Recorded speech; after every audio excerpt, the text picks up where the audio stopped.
Hello, everybody. Son Adelaja here from Kyiv, Ukraine. I want to welcome all of you to our program today. Today is going to be a very, very great program. I so hope because of the young man that we have here today with me. This young man is very impressive, ambitious, hardworking, and very determined. He's from Nigeria, all the way from Lagos, Nigeria. His name is Ololade Oluwatobi Eyinade. So, and today's topic is, I can now say I know God and I'm a friend of God. I've never seen a Nigerian say that who is based in Nigeria.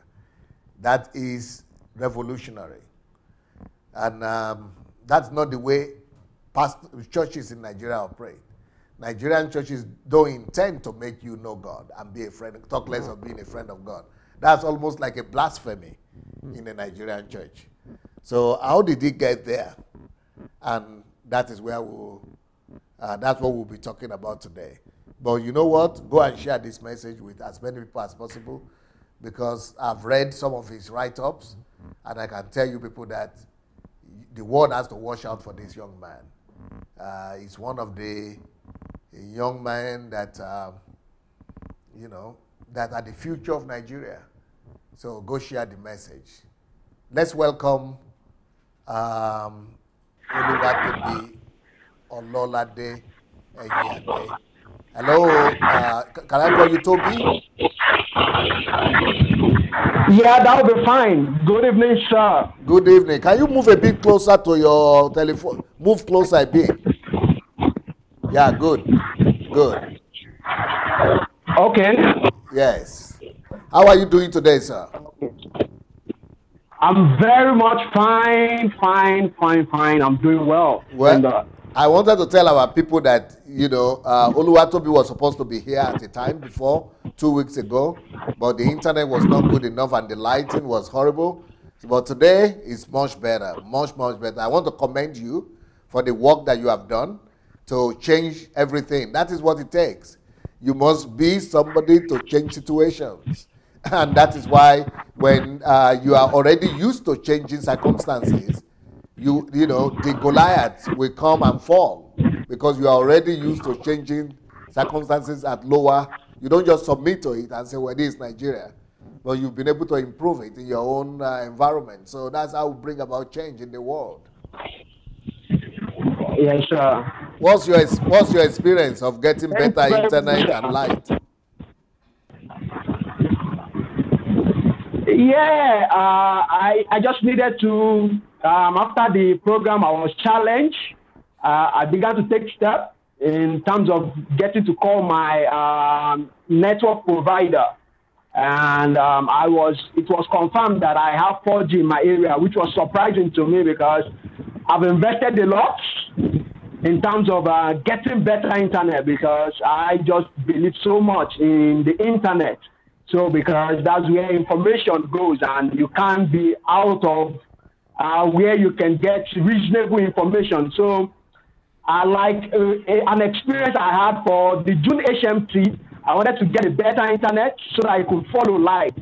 I went to an ISP, which I bought for around 20,000, but it didn't work. I had to return it, and they refunded my money. So, but this, I was so surprised because I've done numerous of this. Where they will tell you 4G is in your area, I will get it done, but it won't work. But I was so glad and surprised that this worked out, and here we are. There is an appointment in every disappointment.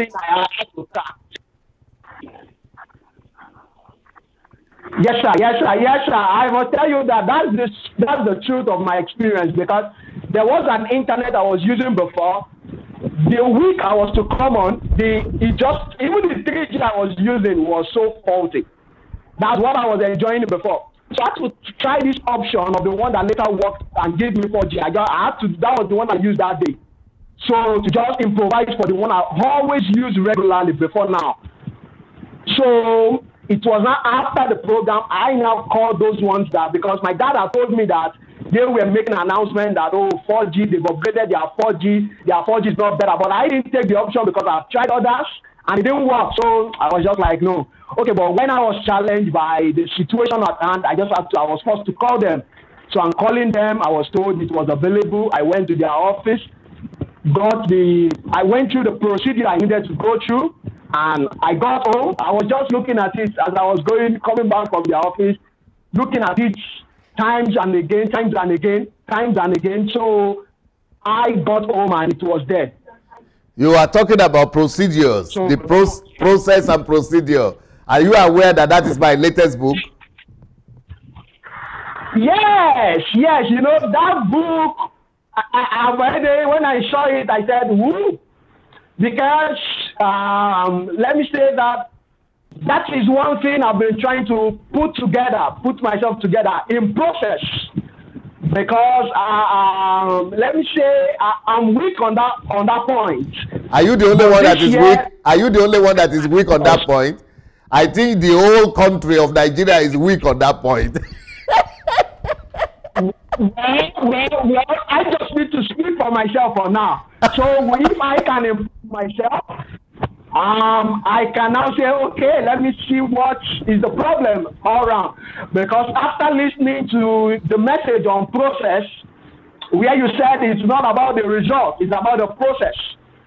So, and your step-by-step process is what determines the result. So it is the process that matters. So it is not the output, it is not the end result that matters. It is the process. What is the process? So, and when you look at Nigeria, basically our society don't follow due process, as in no. So I know I'm weak on that. I know that nothing is helping me in my environment to develop that. So I'm really keen on developing process for myself, because I know that if I would achieve every goal I'm beginning to see, I must be able to see the process. So my ability to stick to the process will now determine the end result, if I will get there or not. If I can't stick to the process, definitely I won't achieve anything. So that book definitely is already on my read list. Definitely. I know that. I was so glad when I know that before you met me, you used to listen to Dr. Miles Monroe, a great friend. And what you wrote in your write-up to me is that even though you had the kingdom message from that Dr. Miles Monroe, and then you also understood purpose, and you are, planning to attain your purpose, and you made efforts to be able to, write down the procedure, but you couldn't. And a lot of people say that, who have listened to Dr. Miles Monroe, they understand the kingdom message, but they don't know how to concretely, follow it through. So, so let's start your story from there, from Miles Monroe. Okay, yeah. Like I said, Miles Monroe his teaching. I was exposed to his teaching when I was in school. Because I gave my life to Christ when I was in school. That was my first year, 2010 to be precise, on my birthday, September 16, 2010. So in the journey, I've understood in life, basically my basic foundational principle is, like I said, that I lived majorly in the hostel when I was in my high school. So that has taught me a vital lesson in life, which is taking responsibility. So I needed to take responsibility. I haven't given my life to Christ. I don't like to be in a box. Basically, I don't like to be maybe in a box at all. So I needed to expose myself beyond my environment. So privilegedly, I began to listen to Dr. Miles Monroe. The first message I listened to precisely was on singleness. So I now began to explore further, and I now saw that he was talking about the kingdom. And I was keen on him. I was following him. But the point was that I was able to detail all of my purpose. But like I said, one thing that changed when I started listening to you is just basically I began to see clearly. I began to see the details. I began to see more of the how-to. I began to see, oh, this is how to move from point A to point B. More like say, I began to see the logic behind the kingdom. I began to see more of logic, as in this is how to move from point A to point B, and it's not more theoretical. It became more, I began to see more of how I could be practical about what I've been exposed to. So that is what I would say was the difference for me personally. I was able to now see clearly, more in details, more logics. This is how to move from step A to step B, because my challenge was that I could see the big picture. You know, I could see the big picture. This is where I'm going. I could see the big picture from afar. But I had the challenge is, how do I start? How do I move from point A to point B? How do I move from point B to point C? So the logic of it was just not there yet for me. So I was just how do I crack this nut? That was just it for me. That was when I began to get exposed to your teaching, and that nut began to get broken piece by piece, bit by bit. So my questions got answers, basically. So you began to see the sequences of the kingdom message. Yes. Okay, yes. So that's part of the process that we are talking about, and I believe that this book will really revolutionize Nigeria. But how did you come across Dr. DSA? Yeah, basically, it was on Facebook, and like I said, it was around October, November 20. So I began to come across videos on Facebook. 2017. But just look, yes, October, November. Okay. So in October, basically, I was just observing. Let me put it that way. I was just observing. I was looking at things. You know, those were times when you were doing the series on the Nigerian church. So being not used to people analyzing the church that way, though I had my reservations. So, but I was still curious, being that I was just looking for the sequence. It was just like, that was the whole for me. I needed, because I've shut down everything to just fulfill my purpose. Because I tried looking for a job, I could not get a job. I just felt, and those times I was exposing myself to Dr. Miles Monroe message. Even when I was looking for a job, I had this understanding that I was not actually looking for a job for the pay. I was looking for a job to discover myself. So, and when I could not get it, maybe let me just go the experimental way. Let me keep experimenting. Let me keep trying things. Let me keep learning. So that was where I was. So I was just keen to actually discover myself, because I placed a lot of benchmarks that this and this will not happen until I discover my purpose. Not like what you usually say, until you give life to yourself, you cannot give life to others. So that was the point I was how to give life to myself. So I was still curious anyway, that's not it. So one of those days when I was observing, I discovered one of your books when you make an announcement about labor is better than favor. That is one of my books. Yes, show us that book. Labor is better than favor, and work is better than vacation. Exactly. I've never heard such a thing. I don't know. So I had to go to Okada Books. Never bought books from them. I had to, because I had to go to Okada Books. I had to log in. I had to pay. So the second book, like it, that I saw that also inspired me was the creative power of a genius. So that was the second book. So those two books got my attention. So I went, but what got my attention most is that work. Work is better than vacation. Labor is better than favor. I was like, wow. Because I was depending on God will favor me. to fulfill my calling. God will favor. You are waiting for favor. Yes. Waiting for favor.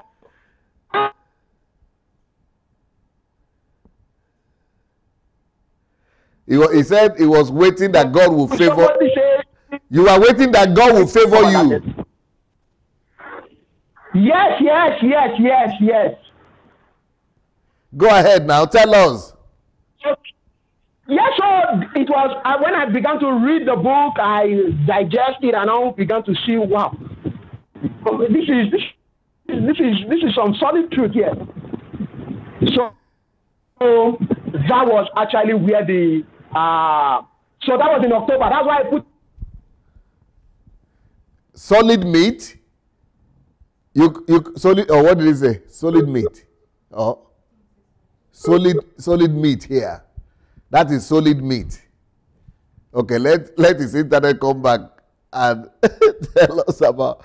Baby, but meanwhile, for those of you who are not familiar with that book or this book, this is my latest release, by the way. Process is as important as the result. So, and this one, almost every Nigerian suffers from this because our environment did not encourage us. If anybody is in Nigeria and knows anything about process and is good in process and is competitive, I'm not talking about being good better than your village people or being good as your secondary school mate or university mate.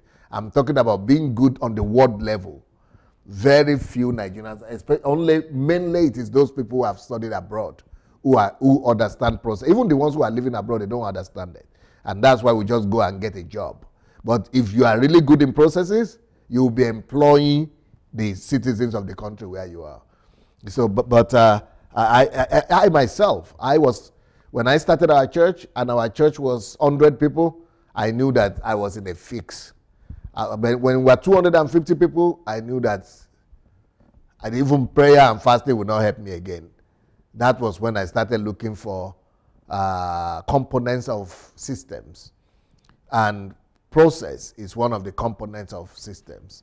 So that's when I started looking for all these things like processes, structures, systems, and how to build systems. So that's what we are going to be discussing in this HMT, by the way.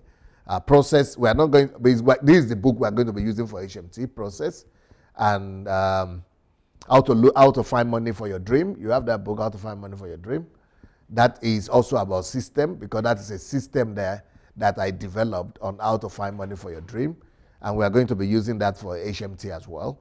So because in this HMT, I'm going to be teaching our people how to build systems. That is almost unheard of for an African to be teaching on how to build systems. And then I'm not an engineering student, right? So at least people could say, okay, maybe he's a science student, engineering student, or maybe that's why. Nope, I had to teach myself. I had to train myself in building systems. But then there's still another book that will come out before the HMT that is on systems. That book is going to be purely on systems. And before the HMT, the book will be ready. Systems, how to build systems, what is system, and how to use systems to attain any goal, and how to use systems to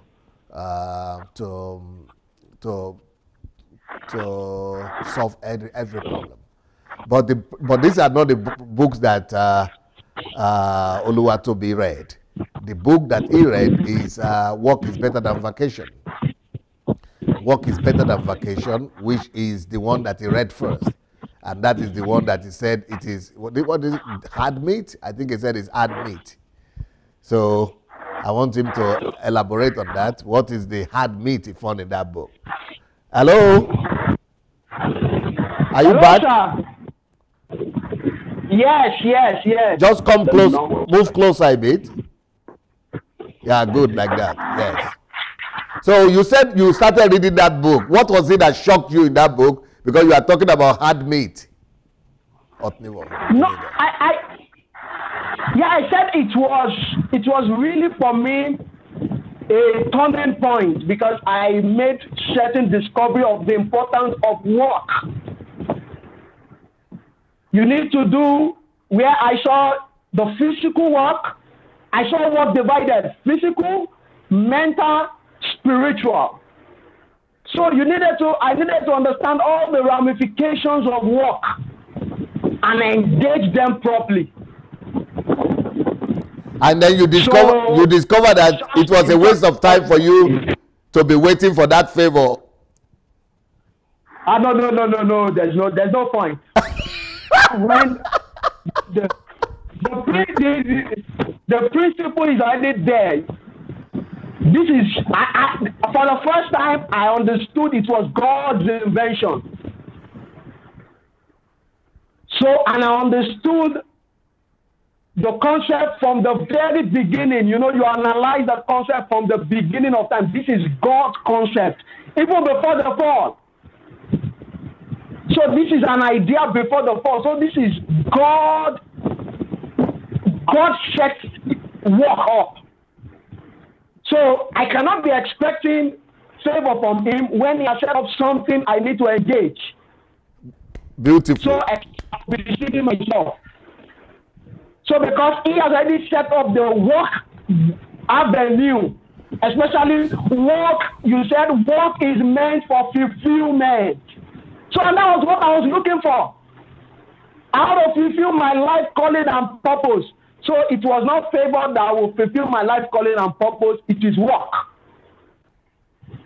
So that for me was a really turning point. I needed to buckle up myself and began to engage all the ramifications of work, which is spiritual, mental, and physical. So of all the three, I found out that the mental one at least you must not miss that out, because it is the mediator between the two. It is the most crucial, the most important. Yes. So, if you can remember vividly, in our conversation, I was telling you of me having a prompting of intellectual revival. Yes. So that was where that burden came from. So we need to just be revived intellectually, especially when I look around me. So Nigeria as a whole needs intellectual mental revival. Yeah, we understand more of the spiritual, which I don't even think we really do understand in as much though. But spiritual, we claim for that, and we know to engage the physical. So that's why you always see everybody go to. But the mental is so very crucial, because it is just the mediator. It's just like the center man. So it's just so important. It mediates. It strikes the balance for you. So for me, that was a turning point. That reading that. You mentioned that after this book there was another book you mentioned. Yes, I said the creative power and innovative power of a genius. Yes, the creative and innovative power of a genius. Yes. Where you were explaining geniuses are not born. Geniuses are made. And what is the womb of geniusity? Hard work. Yes. Hard work. So, and your story really inspired me in that book. So I was just blown away that, wow. So geniuses are not born. I've been wasting my time to say, if I'm not working, I'm just wasting my time. So I just need to engage the principle of hard work to actually make a difference. Well, and you had finished university at this point, right? Yes, very much. And what did you read? I studied accountancy and finance. But I'm sure you are getting more knowledge from these books than what the university gave you. Oh. I have issues with my university myself, so I have issues with the schooling system. I had Yes. issues already, so I had questions for them already. So I was not boxed. Like I told you, I don't like to be in the box. I've never practiced accountancy. I've ventured into agriculture after school. I've ventured into a lot of things, just experimenting to discover myself. So I'm not the in the box kind of person. People are even confused. What did you finish in? People are always confused. So Tell us. so I want me, you. did you I want you to study tell. agriculture? I want you to tell me your journey. So you came in touch with these my two books. Then what is your What is your journey from there? So after discovering those two books, so I had to put away my sentiment. So and decide, because I'm a person that makes conscious decisions. I make conscious, so I have to decide that I want to follow DSA. I want to learn. I want to study and understand. Because what gave me curiosity was that I like uniqueness and difference. So, and that's what attracted me to Dr. Miles Monroe. So I just saw there's something different about this guy, and that is just my own attraction. I like being different. I like uniqueness. I like not conforming to the status quo, not being within the box. Just break out of the box. Just be yourself, basically. So I just saw that there's something unique about this. So that. Are you familiar? Before you continue your journey, are you familiar with my book on the law of difference? I've not read it, but I know about it because it was one of the recommendations in the June HMT, because I did a comprehensive study of the June HMT, so I know it's one of the recommendations. So I've slotted it into my read list. Yes, it's a book like that, just for you to know. It's called The Law of Difference. I know. So, but I've slotted, I've apportioned a time for it. Okay, I want to keep on hearing your journey. So when I made that conscious decision, I could not follow life. I'm also, so that I don't give room for sentiment, I needed to take a wise decision to go back to previously recorded messages. So because I needed to know where is this person coming from. So if I don't discover that, I'll just be sentimental about my decision. So I needed to go back to, I really was not too listening to internet was the problem, but I could manage the fact that I can download and I can listen. And I discovered that worked better for me. So, and not to build up my sentiment, because definitely considering the environment I am in. So I didn't want that should derail me from getting what I need to get. So I went back to previously recorded messages. So that was how I began to follow through from previously recorded messages. So that was how the journey started. So that was in November. And that was why I said October, November. So in October, basically, I was observing. So in November, I have taken a conscious decision to study. So, and another thing that helped me was that I got the prompting. Because, each time I listen, I put to work, I cannot detail those things I was listening to, but I went back to the previous messages and I easily could, even before you started explaining the fact that you were, your teachings are in series, I understood they were in series. So because I explored it, so I was downloading them in series. Especially what I started with was the time, because, I just read about work. So it was the time conversion series I started with. So that was the series I started with. So the time series, the conversion series. So I was just downloading. Each time I had the avenue, I was just listening.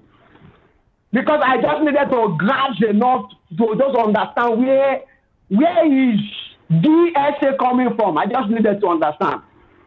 So, but I began to understand that, and I got the prompting anyway that I needed to study, because in some of the series, I'll just be highlighting some of the key points that became the turning point for me. That's what I'll be doing. So some of the key points that became the turning point for me was when I had the prompting. First of all, when I had the prompting that I needed to study your over 30 years experience in Ukraine. So it was more like a school for me. I was studying. Like I needed to understand what were the experience, what were the ideology, what were the developments, what were the developmental process, because I understood that for you to be different, you must know something, just as you usually said that I don't know. So I needed to study those things properly. So that was another decision I took, a conscious decision to start to study the over 30 years experience of DSA. So that was another crucial decision that fueled my developmental process. So along the line, I discovered your blog. So it was the discovery of your blog that I now saw so many articles you have written. So I just felt that, wow, this is enough resources for me. So for me, the resources on the blog for me was crucial. Discovering that was crucial. So, and I discovered that by virtue of listening to your message, one of your message, I heard someone mentioning that DSA's blog is just like a university. So you can graduate with PhD. I was like, I need to go and watch this blog. So that was where I came in contact. So most times what I do is that once I hear something striking, I go for it. Once I hear something that touches me, I go for it. So like that blog issue, I heard it in one of the, I can't really mention the topic or the series, but it was one of your teachings. And also another thing that made me started following your article comprehensively again was the analysis of the Protestant ethics in one of your HMT. I guess that was January 2016 or so. Yes. Where you talk about the Protestant ethics. Yeah, so that article got to me. So that one of the things I sat down with and now began to process. So Germany was worse like this. So Nigeria has hope. So that was the article that gave me hope for Nigeria. So because I saw that Germany was once in our shoe. So the Germany we see today did not drop down from heaven. The Germany we see today was worked out by some men. The Germany we see today there was a system that brought about it. And not only Germany. That was what brought about the modern civilization. So for me, that became something that I now began to think. Because one thing I have discovered was my teaching gifts. That was clear to me. I knew I had a teaching gift. Because if you give me something, if you give me a piece of writing now, I will read it, I'll comprehend it, and give it out in my own way. And that was the challenge I had in school. So I came out with a tutu. But I was not discouraged because I knew that they wanted me to just cram and pour. And I had issues with that. You don't I don't want you to just read your material and come and write the same thing for you. For me, it was hard. For me, it was difficult to do. So that was why I was not the A student in school, because I will always put it down the way I understood it. Right. So and Nigerian lecturers had challenges with that.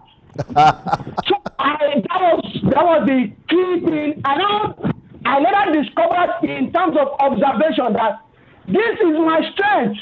This guy wants to kill away my strength. So I was not discouraged. So that was why I took the conscious decision to started taking professional courses to ensure that, to test that I'm not done. So I started receiving professional lectures. I did the exam, I passed. So I got to a point to test that really this guy, it is my strength. Then it got to a point, I stopped attending professional lecture. I could sit down, read those things myself, and go give the exam, and I'll pass. So there and then, I knew I didn't have a problem. So there and then, I knew I needed to develop these skills. So what struck me in that article, going back to that article, was that the emphasis of that article was that the revolution began with teaching.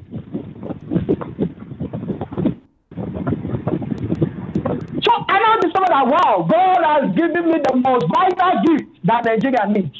Yes. Teaching, because it was the teaching of Martin Luther King. He developed teaching that brought about the reformation we saw. So I saw that I have an important role to play. So that was where I began to see hope for Nigeria. That was where everything began to make sense for me. And that was why, as of that time, when I discovered that I've already developed what I call my personality profile. So I already documented that by answering the questions. Those days I listened to Mas Moru message about the 5 essential questions. Who am I? Why am I here? Where am I going? Where am I from? And what can I do? So though it took me months to discover that, because it was a process, I kept questioning myself. To actually develop that personality profile. So I already had that. So I already understood that my core gifting, if I don't know anything about myself, I know that my core gifting is teaching. So that was clear to me. So I felt that God has given me something essential to kickstart something. So that was where it all started for me in terms of being conscious about the nation. The attention shifted for me. That I have something to make a difference. So because I saw the difference Martin Luther King teaching did, and I was so confident that even if my generation don't understand me, a generation will later understand me. Even if my present generation, so I was consoled because I saw the persecution Martin Luther King went through. So the issue of Christianity has preached for you to only enjoy good, just without persecution or everything. That's all changed for me. So, like that teaching was, I actually dwelt on that teaching for a long time because it brought out key things. So I began to question from that teaching. That is the most of I began to see through that teaching. I began to probe into that teaching. So that was how the passion for national transformation came alive in me. Because, no.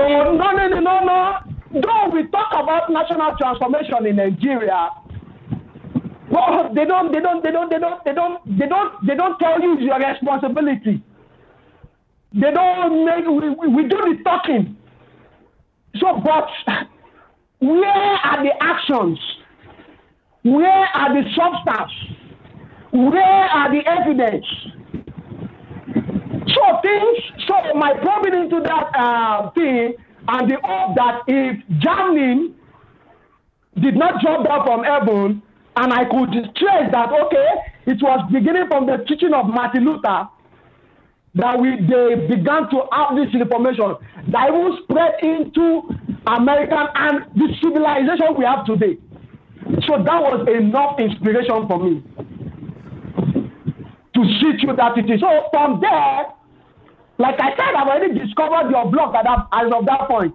So after that, aside from listening to it, from that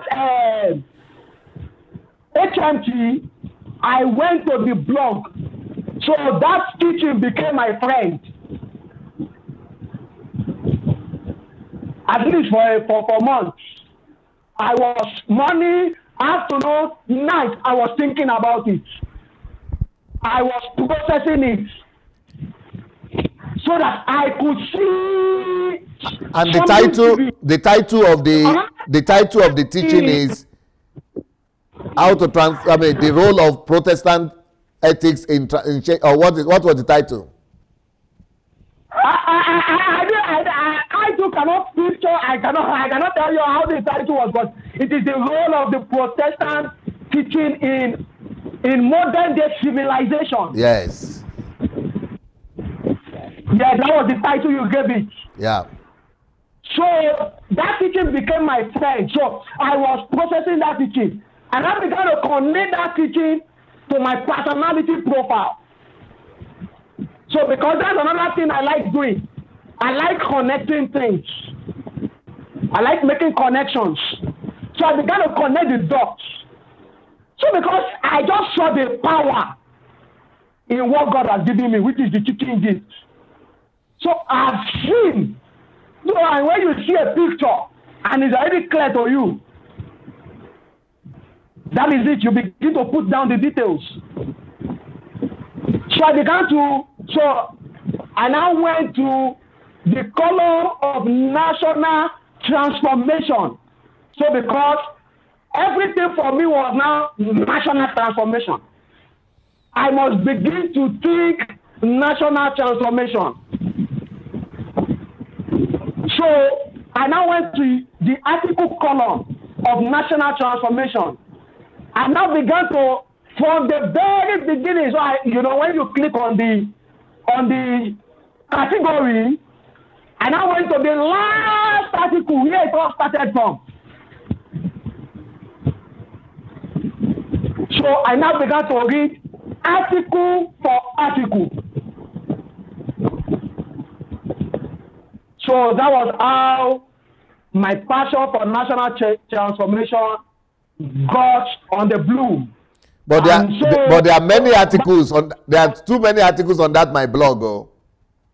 Yes, that's what I said. I said I went to the column of national transformation, the category. Okay, you are specific. You are specific about national transformation. Okay. Yes. Because after reading that Protestant article, and I've already connected it to what I have inside of me. Okay, I needed to now learn. Like I told you, I've made a decision that I had this prompting that you need to study the over 30 years experience of VSA. So that was that is a journey. I can't discover that in a day. So I'm still on that journey presently. So part of the conscious effort I began to make was that there are so many varieties DSA talks about. So what caught my attention was national transformation. So for me, that became like, I told myself, I want to become an expert in this. I want to be good in this, because when you look at the kingdom message, I've understood the fact that where it says that you shall disciple nations.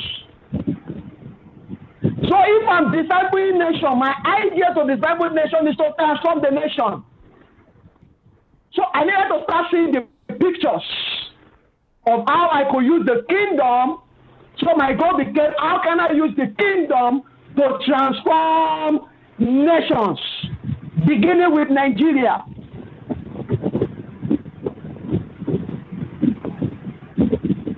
And why was I keen on this national transformation? I was keen on it because I've had numerous opportunities to leave the country. But somehow, I just always have this strong, each time I take that thought, I just always have this strong passion that there is something you need to do here. Okay? Let's just keep going. So that was it for me. So I just so each time such opportunity come, I just do remind myself. And again, if you could remember, there's a day I sent to you some prophecies that has been declared concerning Nigeria. So those things also, I had studied some of all those prophecies of how, especially the most one of it is the one that they interpreted as African as they go on. Nigeria being the trigger. Yes. So that prophecy was really key for me and gave me an insight that God wants to do something with Nigeria. So I had this, so I was confident that if I'm going to do anything, I want to use the kingdom to bring about national transformation. Amen. So I needed to study. I cannot say maybe because I have the prompting and that is enough. I needed to get the know-how. And another thing that another very striking thing that happened again that made me focus on national transformation was, those was the time when things were not going too well in Nigeria again. And so many people that clamored for Buhari are clamoring for his eviction again. So, but at this point, I was on the truth series. So I've understood the fact of telling myself the truth about others. So and I began to look at the situation of Nigeria presently and say that, what truth is this thing telling me about our present president? Because I believe that he should have performed better than this, because he had gone for, this is my own personal opinion, he had run for the office 3 times and he didn't win. So my belief was that he should be the well-prepared man that should not be caught unaware of the problem of Nigeria. So, but I could see some, maybe some not too, there was no proactiveness of preparedness that we are prepared for this challenge. Each time he complained that he did not know it as bad as this. So I let that truth speak to myself that, wait, so if I'm given the privilege to become the president of Nigeria tomorrow, what will I do differently? So that began to speak to me that I needed to have insight. I needed to study.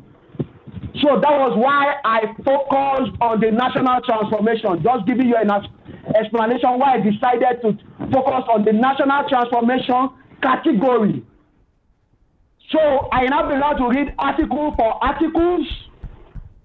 I began to note very important things, very important principles.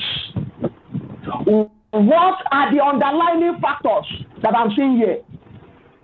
One key discovery I made from the article was that nations are built by men.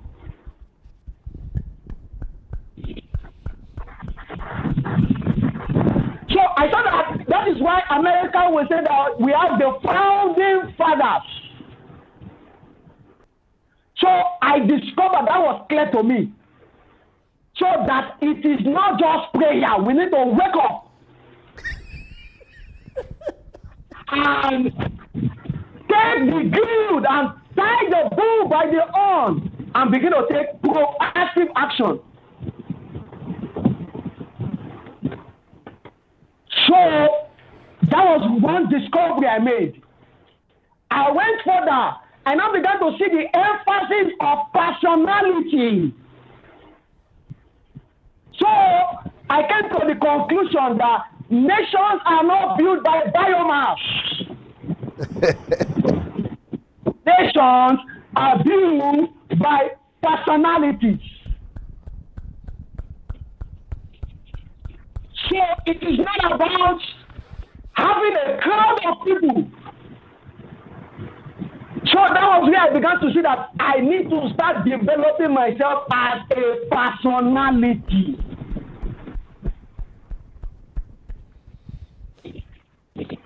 So it is from national transformation I came into the concept of personality development. So I'm of the principle basically that you don't sell change to people.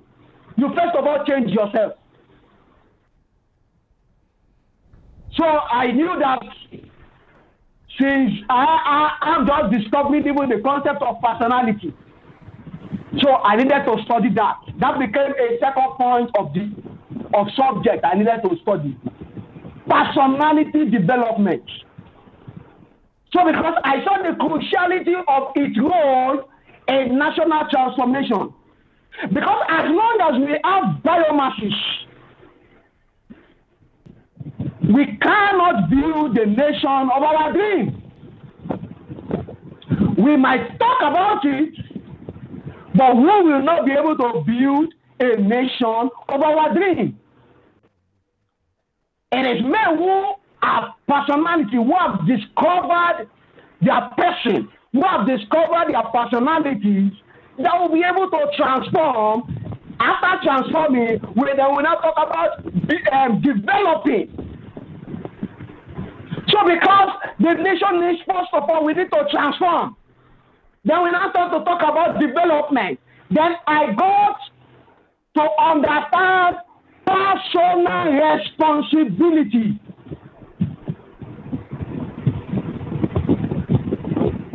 Through the article on personal, how to change a nation through personal responsibility. I've not read the book. I know you have the book, but I read the article. That was another very key principle I found out. Personal responsibility. So I needed to brace myself up to begin to take personal responsibility. And my own personal responsibility was to develop myself first into a personality myself that can lead transformation of my nation. Because I have told myself that there is no point that I will tell my children that we have this language, we say it go better. So that is what they told me when I was growing up. So I told myself I can't tell my children it go better. I need to be able to see what go better and the good thing that must come out of my nation. So my own determination came from the fact that I cannot just afford to give my children this nation. I must have a hope. I must have what I'm pursuing. I must have the difference I'm making. I must have the content I'm contributing personally. I must be able to tell my children, okay, this is the process I'm going through in terms of transforming this nation. Oh. So not that I'll just tell them and start giving them the update that I was giving that it go better. So I was so keen on that. on personal responsibility, which is another very key principle that I discovered in my journey. So, but all this time, I've been getting insight of or prompting. Can you hear me? Yes, sir, I can hear you. Okay, for the people who want to know the book, how the book is called, on personal responsibility. That book is called "You Are Born to Make Your Nation Great." Can you help me find it there? "You Are Born to Make Your Nation Great." Just for the people who want to know the title of that book on personal responsibility, it's called "You Are Born to Make Your Nation Great." So that is the book. We will show it soon now. And the one you are talking about, personality, is a man or a mouse. I'm showing you that one right now. A man or a mouse. That's the book on that one. But the person, then okay. So, yeah, go ahead, please. So, as I was going on this journey, I was discovering also the key things, because I was relating with solution. That was what I was getting from the articles. I was always constantly relating with solution. So, and every article, I process them so that they can be imbued, so that I can call forth what is within me, what God will help me do, what contribution I would have to pay in my own part. So, I sent the details of, that was where I came about the Nigerian project, Nigerian Revive 2033. Nigeria Revive. Yeah, project Nigeria Revive. That is the mental revival, the intellectual revival. Yeah, there's a vision for it. Yes, basically, that is the goal. That is the goal. Actually, the goal of that, I broke down in what I sent to you. I broke down the vision. I broke down the mission. I broke down everything. But let me just share the goal with people. The goal is actually to make Nigeria a role model to other nations by the year 2033.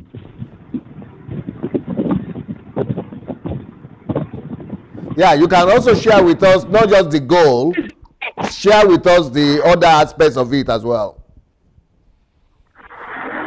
Okay, that's the vision. You make the vision, sir? Yes, and the other aspects before you get to the goal. Okay,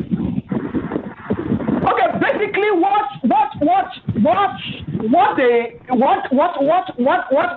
is about this project is just I discovered that I need to be strategic and systematic. I don't want to be chaotic in what I'm doing. So because the idea behind it is that 2033, I said it is just like that's why I said that I join lines. I connect things. For me to come out with that, I shot for my goal, that's my life goal, which I'm striving for. I connected it with my passion for national transformation. Then that was what bet that project Nigeria Revive 2033. So it's just making connection. So why 2033? 2033, by 2033, I'll be 40 years. So it is just like my own quota that I will be contributing to Nigeria. In, let's say now I am 25 plus in the next 14 years. So it's just like coming with that is just, you know that all those things are coming from the process of learning from you. Because I told myself that if GSA is in Ukraine presently and he has so much project on grounds, talking so much, so what about I who is in Nigeria? What is my own quota? So I needed, learning from you. You need to be systematic. You need to be strategic. You don't have to be chaotic. So that was why I came up with that. So that, it's been my dream anyway, like learning from you, learning from Miles Morgan, that by the age of 40, I should be good, done and dusted, and ready to die. So that is actually the idea. Though before. Hello? We got your telephone. Something happened to your telephone.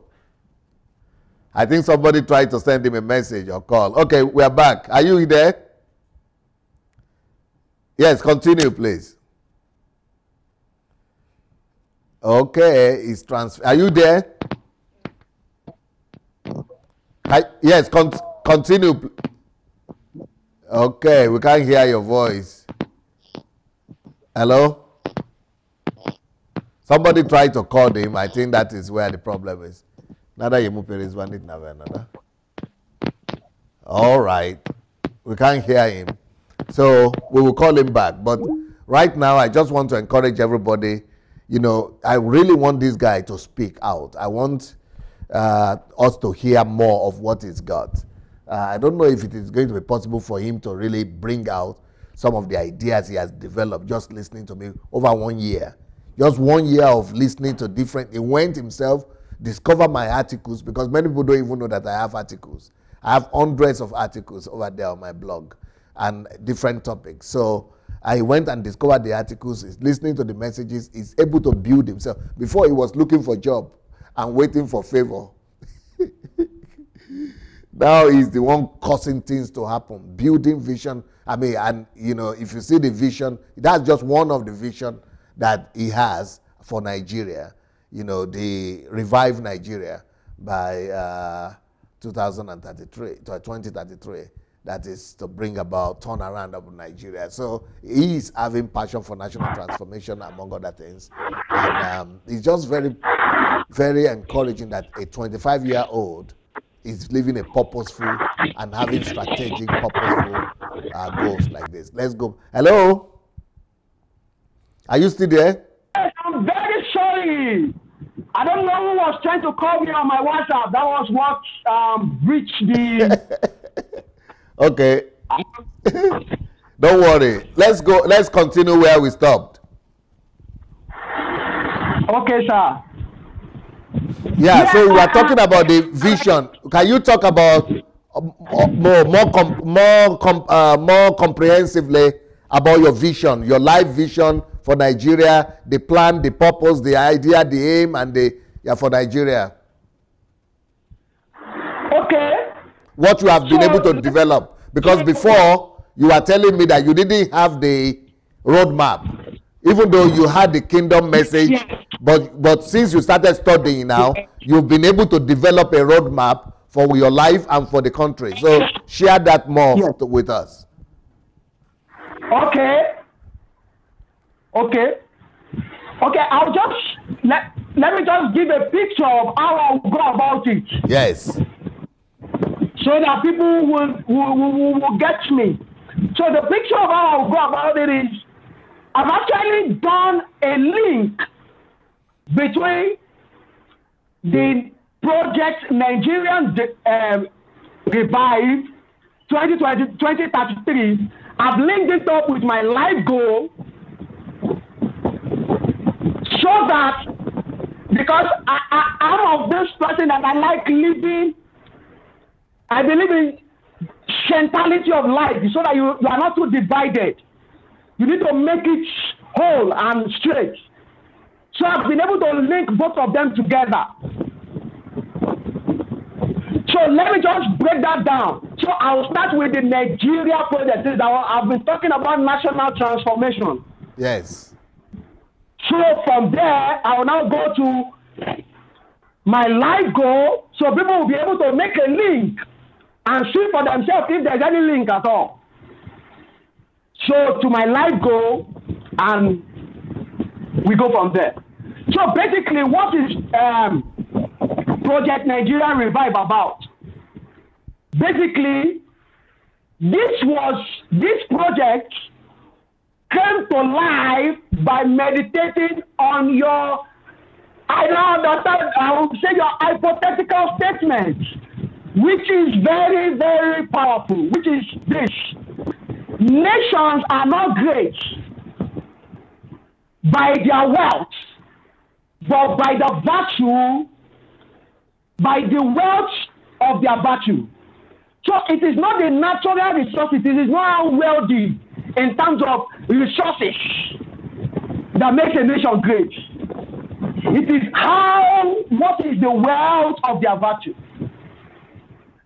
So it is upon meditating on this statement that brought about the vision, the mission, and everything about this project. So because I discovered from that statement, and there's an article you wrote about that statement. So I read through the article, I sat down, and also reading the article, Nigeria and the leadership question. I now make link and connection. How can I develop a solution from this? So this is a product of just seeing through those words and coming up with a comprehensive solution, because I found out that our problem really is that, yes, we have a wealth of resources in terms of population, in terms of mineral resources, name it. We are good at that. But then what is the problem with Nigeria? What is still hindering us on making us a great nation? And not just Nigeria, Africa by extension. What is still hindering us? So I found out that we lack the wealth of virtue. So this is the centrality of this project.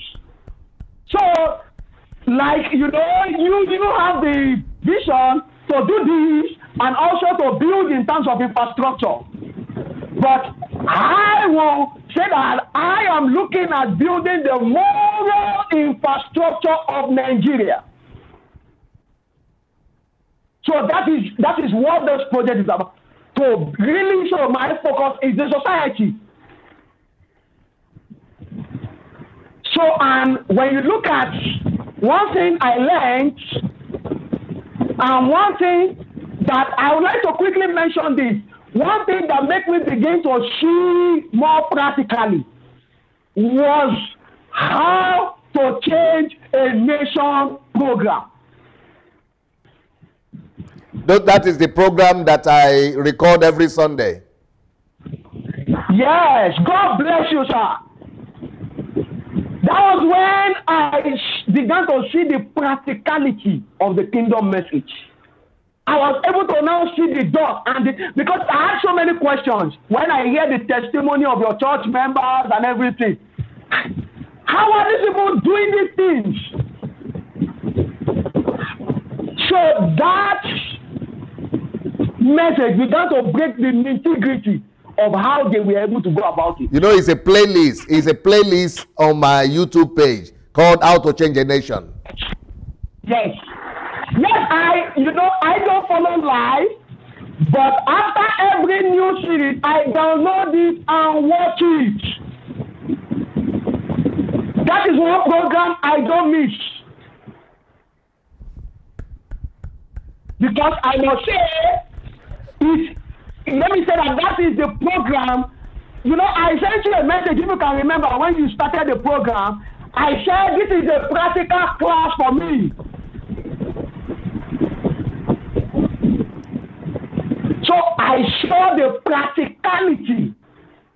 So not to deviate from what I was saying, this project, I was able to see this picture thanks to as I was going to. So I saw that, wow. So the focus should be the what? Society. So if I want to build the modern infrastructure, I must penetrate the society.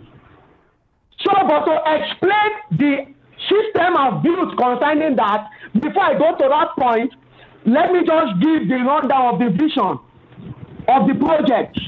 The vision is to work towards the actualization of Nigeria as a nation wealthy in virtues, with intense prudency at making tangible our vast hidden resources, thereby positioning her as a reputable role model to other nations of the world. That is the vision. So the mission is inspiring the attainment of a society that is rich in values, that creates virtues, resulting in morally sound society of people, Nigerians. What am I particular about this mission? This mission is, when I was writing this mission, the picture that was in my mind was this. Let me just share it with our people. I was asking myself that even if I was to travel out of this country, the reputation of an average Nigerian outside this country is not good. The image of who a Nigeria is not good. And I have heard so many of the elite say or make this statement that the way sometimes they get treated when they leave the country, sometimes they get treated unfairly. So it's all about the image we are portrayed to the world. So that was the picture I was seeing when I was writing this mission. So our mandate, what is our mandate?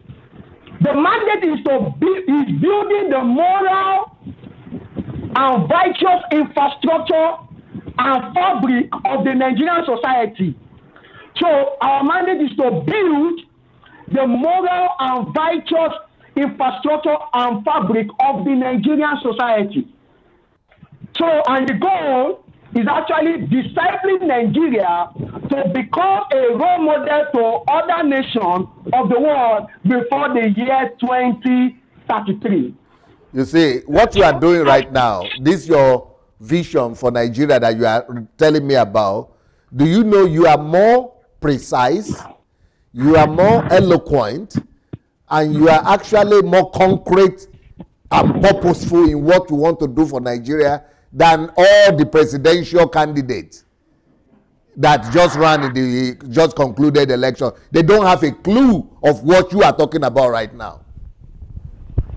Yeah, that was why you will see that I was not in the political space. I was busy developing myself. Because I told them that these guys have not paid the price. I'm sorry to say, they have not paid the price. So part of still the true spirit, I let their truth speak to me. The truth. So I let their truth. I brought out the truth and showed that there is no hope because they've not paid the price. You know, they just want to capitalize on the failed government, on the not really failed. Let us say maybe the lapses of the government, which is wrong. If you have a body, if you really have a body to bring about a transformation and a change, start doing something on a national scale. Start making impact on a national scale. Start taking personal responsibility, which they just wanted to capitalize. Let me not deviate because I have my thought on that. I just let their truth speak to me. I brought out, I analyzed everything and brought out and spoke to myself. And I encouraged myself that I needed to pursue this more. Because I am of the opinion that we need men that will not pursue political ambition.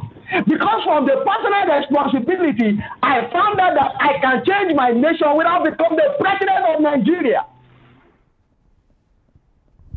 I can change my nation without becoming a politician.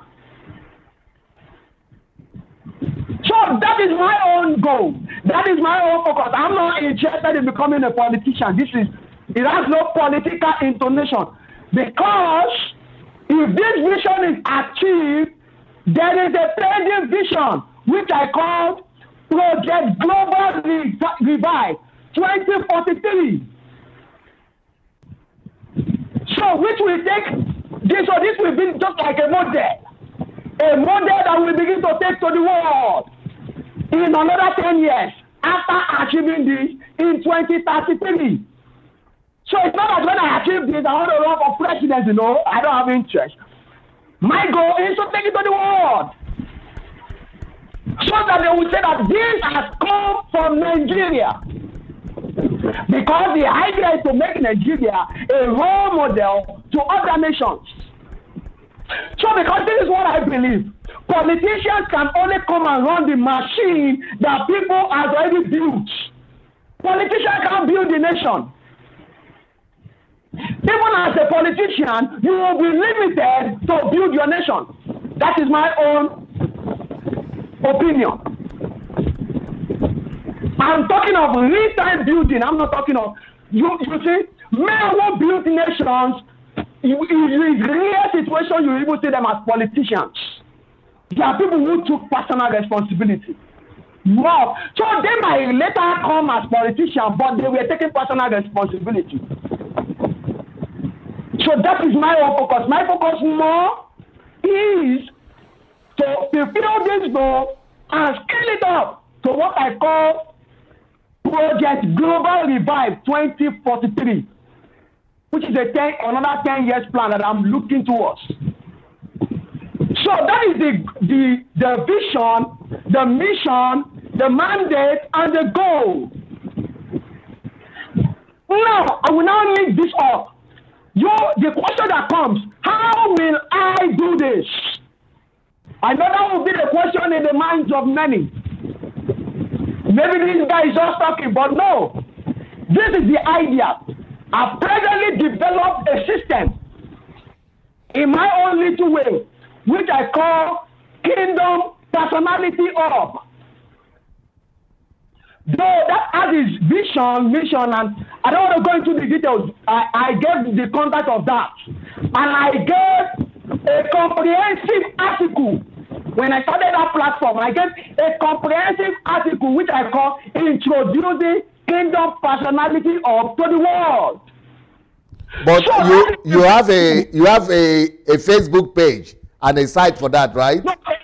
No, a website. A website, yes. Well, can you show that website so that people could go there and see?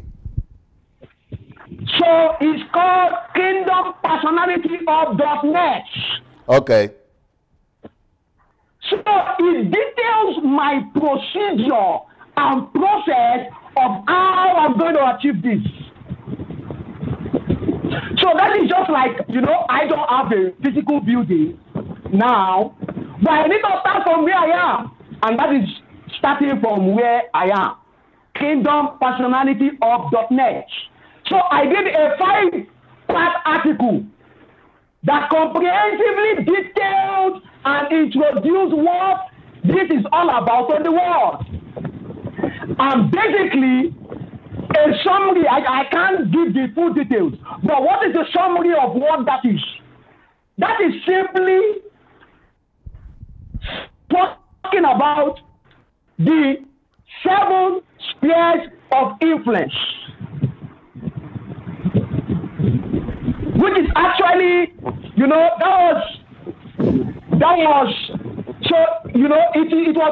was why I said that the how to change a nation, we began to see. So it was through that teaching I was able to develop that mechanism to achieve this. Because I saw that the embassy of God has been able to adopt the kingdom message. What is the practicality of the message of the kingdom in Sunday Adelaja approach?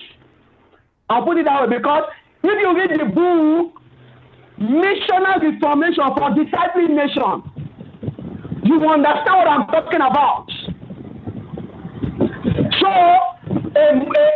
So that detailed in that book, they detailed a model that the embassy of God uses to influence the society. So, and if you link that with what I've detailed, which is the vision, the mission, and the mandate, you will see that we are talking about building the moral fabric of the society. So I needed a mechanism that will take the kingdom message into the society. So, and that mechanism I've discovered is the 7 spheres of influence mechanism or approach. And that was what I explained. So what I did was that I sat down, I processed. So if people go to the platform, you will see that the way in that introduction I unveiled the way I categorized my 7 sphere of influence. So basically what we want to do through that platform is a platform where I will begin to create my teachings. Because I've discovered each time you speak, you will say in the How to Change a Nation, it is because the people are well taught. So as someone who has the teaching gift, I discover I need to start teaching the people. So that platform basically is an educational platform. So I've released my first article on that platform. Aside from introducing the kingdom personality of my first article I released was what is the worth of your life? What is the worth of your life? So basically, that article was actually born out of from the revelation from the first article in your mentorship, which is talking about the value of life. Where I talk about life is not about wisdom. Life is not about wealth. Life is not about power, but to know God. That is the only thing you can boast of.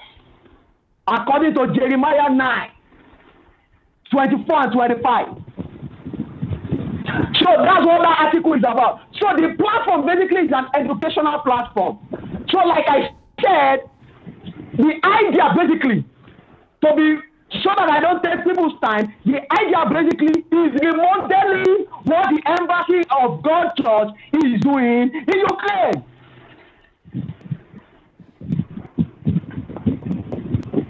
In terms of influencing the society, to deliver the society from decadence.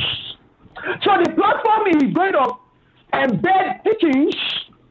So I've structured my teaching. So what I'm doing basically, like, you asked me, it's been a while you heard from me. So what I've been doing basically is to structure my teachings. Put my teachings into systems the way you do.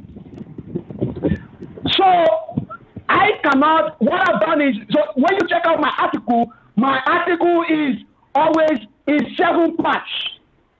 Very detailed. So that's what is the work of your life is a 7-part series. It's a series with 7 parts. So it's very detailed. So that is calling people forth to not focus anymore on themselves, but look beyond themselves. So I've been able to draw out a structure for my teaching in terms of, so because if you go and check that, I cannot just, but if you check that article where I introduced it, I revealed 2 tools I will be using. What are the tools? Values and principles. Values and principles. So my teaching will be based on values. It will be based on principles.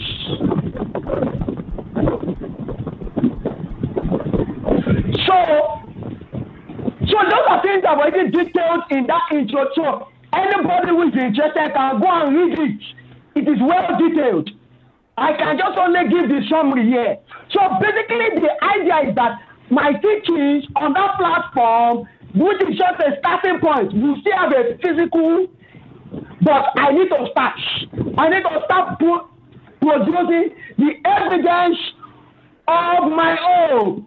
I need to start building the substance of my own.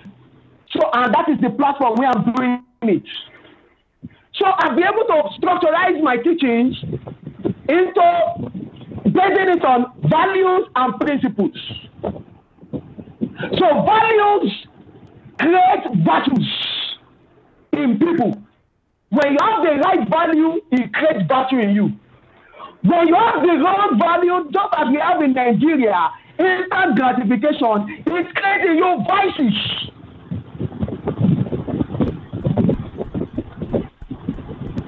So that is why value is one part of that is the foundation, because I found out that is the key to your teachings. It is based on values and principles. So that is why the second article I wrote was about how to live a predictable life.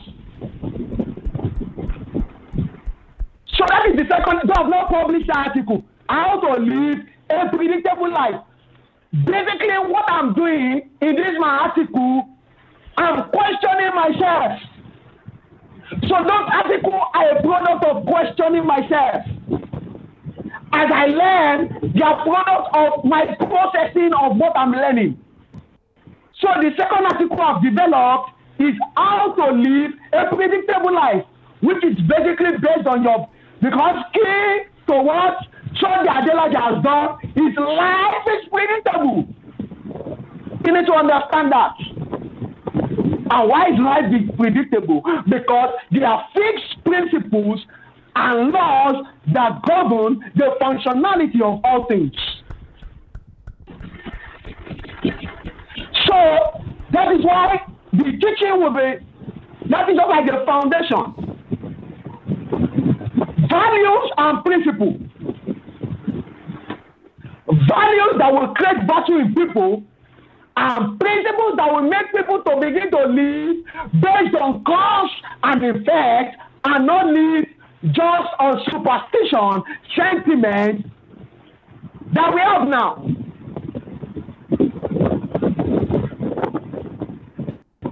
So that is the basic of that platform.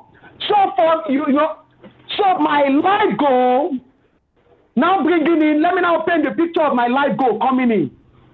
So I personally, how have I been able to apply the 7 spheres of influence in my life? Because you who want to teach something must be able to apply it to yourself. Well, by the way, before I did my before I wrote those things, I did my research personally. And I saw other people who had applied that principle. Even in Nigeria, we have a picture of something like that, which is called the apostles in the marketplace. But I know the deficiency of that. I've been able to learn in bringing forth my own solution and making a difference. So how have I been able to apply the 7 spheres of influence in my own life? So basically, I say that my life goal, which I'll be narrating to everyone before I conclude, basically is based or will function on 3 spheres of influence for me. Though I'll be teaching the idea of 7 spheres of influence, but my own personally is 3. Education, business, finance, and economy, then what I call spirituality, the spirituality and social. So those are the 3 focal points for me. And when you now look at how did I now translate that to this project Nigeria Revive, how do I connect that to this? I connected it by founding this idea on that 3 legs, on education, business, finance, economy, and social and spirituality. So those three are just like if I'm going to draw a picture for you, those are the three baselines for me, because I need to integrate my life goal into this project. It is my life. This project is my life. As long as I live, this is my life. So I integrated it in a way that, so they are now on three legs. So like I said, kingdom personality of is the starting point. So now, what are the three legs are anchored on my own identified, out of the 7 spheres, I've identified 3 spheres. And why did I choose education? Because of my teaching gifts. So because of my teaching gifts, I understand that I have a mandate to educate and enlighten the people. And I have discovered from statistics that over 60 million Nigeria are illiterate. So that is a problem I am committed to solve. So the idea is based on through education, bringing literacy. We want to eradicate, we want to reduce illiteracy. So basically on the education arm, we will develop what we call literacy class. Mass empowerment of people to become literate. Because we know there is a problem. 65 million people, that's a huge number, that needs to be empowered to literacy. Number 2, that the education will be doing, which is another problem I've discovered. I've discovered that even the literate are shallow-minded. So we want to, through education, we want to eradicate shallow-mindedness.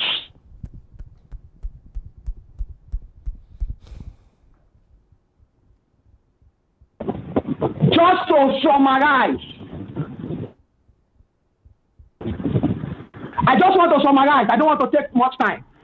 So number 2, which is the business, the economy, and finance. We have over 85 million people who are in extreme poverty. So we want to bring a system. Basically, I have passion for business. So I now discover from how to change a nation. Let me just make this point. At this point, why I chose this point is because of the financing of my projects. Because even before I met you, I've had this idea that I have this idea that when I'm going into business is to empower people out of poverty, basically. But also, I've discovered from the Embassy of God Church that the way they finance projects, you can hear Dr. Sunday talk about, we have about 1,000 projects going on. It is not the church financing it. It is the people themselves. They've been empowered to go into the business sphere to make enough money for themselves. So I need to empower myself to become the top businessman to be able to finance this project. So you may ask, where is the finance coming from? I learned that from the Embassy of God Church. You don't need to wait for anybody. Go do the hard work. Go get the job done. Go get your hands dirty by building a business for yourself. Go empower people. And here is my principle. The founding principle of my business is that nobody will work for me beyond 5 years. So within that 5 years, you should have discovered your purpose, and I'm setting you loose into your purpose. Teaching you what I know. Which is the same thing you do. So I would have empowered people, they would have been able to raise money from their businesses. That's why you see in the Embassy of God Church, my study of it, you will see people who commit 80% of their earnings to their calling. So I should not go into details of that. So I've been able to put my calling and my purpose into processes into how to develop it into economical value. There are some of them that I'll be using 100% of each to finance my calling. Some will be 80%. Some will, based on that, like that, I've developed that. So because I see that is how it works in the Embassy of God Church. So the people finance, so that is why I am passionate, because in this country, people go to look for jobs. And that is why I'm writing the present article I'm writing now is titled, "You are not created to be an employee. You are not created to be an employee seeking for job." That is the article I'm working on now. You are not created to be an employee seeking for job. So we need to teach the people. We need to make the people understand. So, and I'm also applying it to myself. So basically, that is the idea of the business part of it. So for the last arm, which is the spiritual, which I call spirituality and socialization, is basically talking about the NGOs, civil movements that we need to float around town. So, and embedded in that plan also is where I have a plan for church reformation. So now to bore the details, basically, you would have seen that the education is solving the problem of illiteracy and social shallow-mindedness. The point of business is to elevate people from poverty. The point of spirituality and socialization is where I'm talking about how we can begin to influence the government. So, and let me just go a little deeper into that. Two things I will be doing in that spirituality and socialization: church reformation and government. And I've chosen the arm of government. I've chosen the legislative arm. That is where my interest is. Because I am of the opinion that if we have two-thirds majority of right-thinking Nigerians in the House of Representatives, in the parliamentary arm of government, we will change this nation. Because we need to start raising people up to start changing the laws. So that is my own focus. I'm not concerned about the executive or anything. My own body is the legislative. Because I have seen the abuse of legislation. You don't even see the power of legislative in Nigeria. Let me cite an example of Ogun State, where I reside. Sir, every development the governor has done in the past 8 years has measured on Abeokuta. Then I ask myself, what are the legislators representing Ota, where I reside? What are they doing? There is no check and balances. The governor just does what he wills. So, but they are there to checkmate. I don't even think they know why they are there. They're just there, those ones there, they are just there for their pockets. So that is my own body. And that is my problem that I need to solve. So those are the three arms, just to give you a picture of how this project will work to delivery. That this is not just a hearsay. It is, there is thinking is going into it on a daily basis. I'm improving it on daily basis. I'm producing evidence on daily basis. Because if you can remember vividly, I sent you the first message for the year after I deliberately started studying the faith series. The first message blew me up. Faith is the substance. So I need to be able to give my own substance. I need to produce the evidence. So I'm doing that daily. So that's where that book you were talking about, process, comes to play. The process is more important than the results. So I'm particular about the process. I'm working daily to improve the process. I'm looking, as I learn, I make new inputs to improve the process, to get this done. and achieved.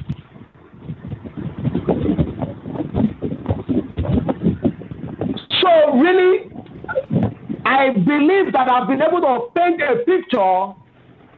If you go to that's the kingdom personality of, which is the basis, and is what I'm doing now, that is visible, that it is systemized. Okay, let me just share another thing that is the system within kingdom personality of. Is I found out that the Embassy of God Church experienced a shift twice. When Dr. Miles Moreau visited the church, and you said that you began to teach the people on how they can discover their calling and purpose, the church had a leap.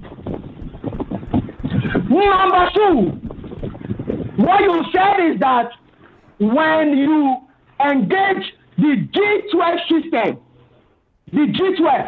that's the system of 12, the apostle, the church also experienced another leap. So, which is divine, that when you were saying that, you know, you give a short illustrative video on there is no limitation for pastors, only that they need to be fruitful. So that system is the system of fruitfulness, replication, replicating yourself in people. So in that KPH, kingdom personality of the system that is built on is on that kind of system. So I call our own system, I call it the multiple of three. The multiple of three. So I know that I might not have the capacity to start with 12 people, but I develop the system in a way that I will start with 3 people. So those 3 people, the train will now go like this. Those 3 people, which my plan is actually to start next year, because this year is to work on myself. That is what this year is for. Next year is to launch out, to start with 3 people. I just need 3 people. Wow. So already written in that article. So the system is 3. So we those 3 people. Those 3 people will now each, hello? Go ahead. Those 3 people raise their own 3 people. Yes, each of those 3 people will raise their 3 people. So when you multiply all those, you see that 3 equals to 12. If I mentor 3 people, those 3 people mentor 3 people of their own. When you sum up everything, it makes up 12 mentee plus me, it becomes 13. So that is the system we have built. So the system keeps growing. So I'm not after crowd at all. I'm not looking for crowd. I know that if I could teach people, and that is why one of the vital lessons I learned from you is this, because that is why you can leave Ukraine today and say you are coming back to Nigeria. Because you have replicated Sunday Adelaja in people. You have poured out what you know, which is basically your personal relationship with God. You have taught people how to relate with God personally on the basis of replicating within the G12 structure of the Embassy of God. And that is why the church, you know, one of your visions was that by the age of 40, the work in Ukraine will not be able to be destroyed.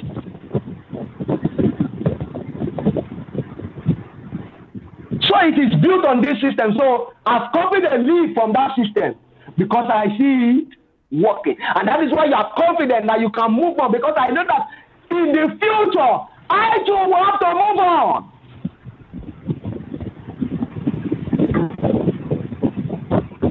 So I must be able to build a legacy, a system that will outlive me, a system that will exist without me, a system that I will no longer be in the picture, a system that can work with or without me. And this same principle basically will be applied in all I'm doing.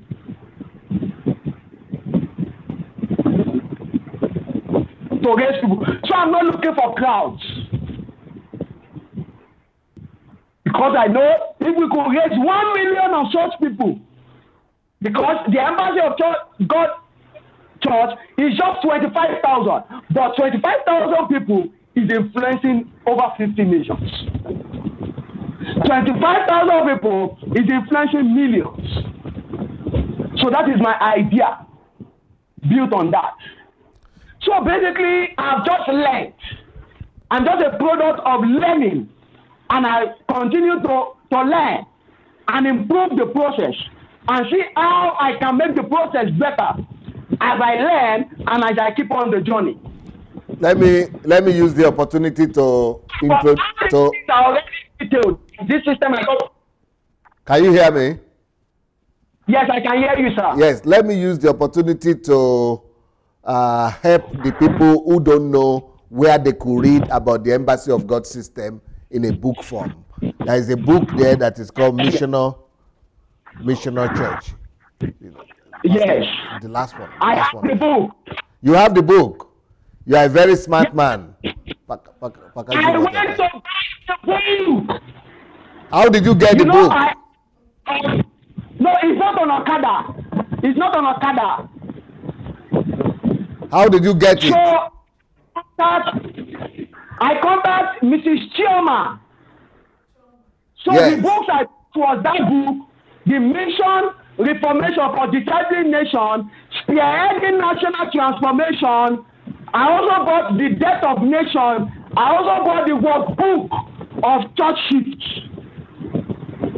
The only one you need to add to that now, the next book you need to add to that is Calling and Purpose of Nations. Yes, I've read the article, but I've not read the book. Okay, good. Now, I also know that this is the book, by the way, that's the book there for people, Missional Transformation is called. That's the name of the book, Missional Transformation, if you want to know about the system that operates in the Embassy of God Church. Well, I know you also discovered solitude, and you've been practicing solitude in Nigeria, but I also know that you discovered HMT, and you have been able to maximize on a few HMTs, and you've been able to combine them together. Can you tell us about that? How you have been able to, maximize these power secrets of DSA? Okay, like another option, discovery I began to make was like, I was telling you when I began this interview about the internet that when I made the series of investments in terms of getting a better internet. Yes. I began to consciously follow HMT from June 2017. So my idea was to get internet that would enable me watch it live, but that was not possible. So I just had this feeling that there is something about this act of questioning HMT. So the act of questioning HMT was well, everything is important. They are serious, but for me, that HMT, because let me share a secret. Though I don't make big of this, but when I was, you said that HMT was not a spiritual HMT. Somehow you were making people tell them that this is not religious, things like that. But let me shock you, sir. When I downloaded it after the HMT was concluded, I was listening to it first hand. That was my first hand listening. That day, I had issues with my health that day. But I was listening because I've learned that you need to convert every second. Nothing must go by. You must always listen, always be listening, be informing yourself. So just learning, taking a leap from you when your son said that he has not seen you in a while, you would always hear something is going on. You're always listening to something, just taking a leap from that. So I was listening, though very down and having issues with my health, more like I was gasping out that day. I had an awesome, because I'm not too big on this visitation or things, but I had an awesome visitation. listening to the act of question. Uncontrollable, I was just sobbing in the presence of God. Though, like me, I don't make too big of that, really. But that was just my experience. So that gave me a point that there's something about, aside from even, maybe I was even prompted that I want to start consciously following HMT. There's something about personally. Plus that one, I just said I need to sit down with this thing and discover something. So, and as of that time, I have listened to worldview, sir. Because after my solitude, I've developed an algorithm to build a personality. That is part of the product I came out from solitude with. A product, an algorithm to build a personality, and it is based on starting from worldview. So because that worldview point opened me up and showed me myself, I saw where I am. I saw I was paganistic. But the worldview teaching is part of the questioning HMT. That's what I'm saying. That was where that worldview issue, ever since I meditate on worldview every day. Let me say that is the bedrock of me understanding DSA better. Because I could now see where DSA is coming from. I could see where anybody is coming from. Because beyond what you taught us, I took special interest in worldview. I'm presently on a research on worldview. I'm coming up, my idea to write the first book will be, do you know your standpoint? Because of my discovery, I found out that worldview is what everybody possesses, but few really understand that they even have worldview. So many people are ignorant of it. I was also ignorant. But for me, so that worldview, that teachings on worldview will now make you to understand why people on the internet are busy abusing me and calling me names. I just on that, you see, for now, I just, that, aside from, because the worldview, I begin to even know what I'm questioning. Two things that I know you must question. Question your worldview. Question assumptions.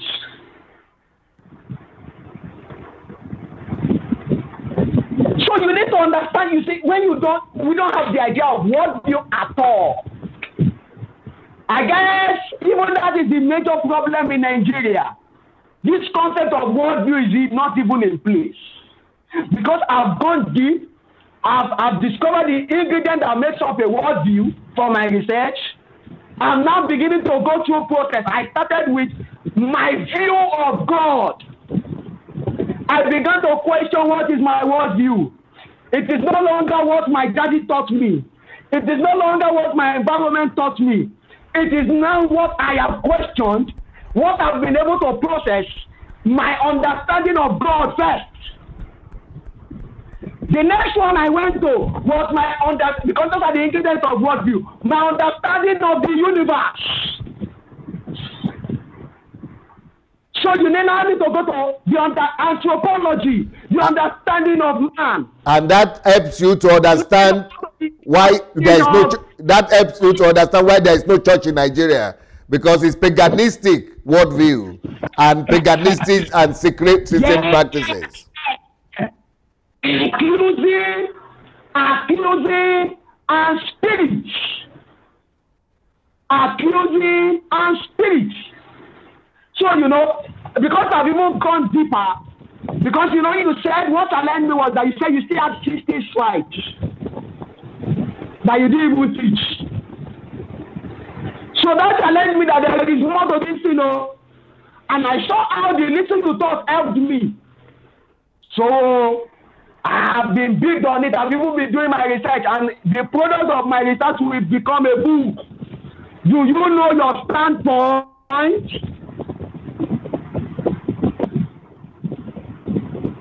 So So because worldview is just so important. So the ingredient again I've discovered is even what is the basis of knowledge?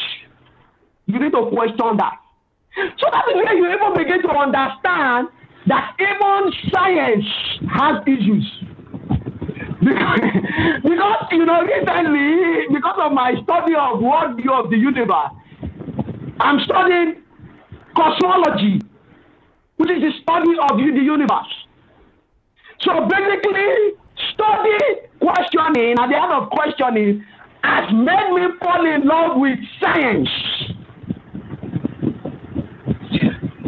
So my aim is to base my relationship with God, my experience with God, my relationship with God, my intimacy with the Father.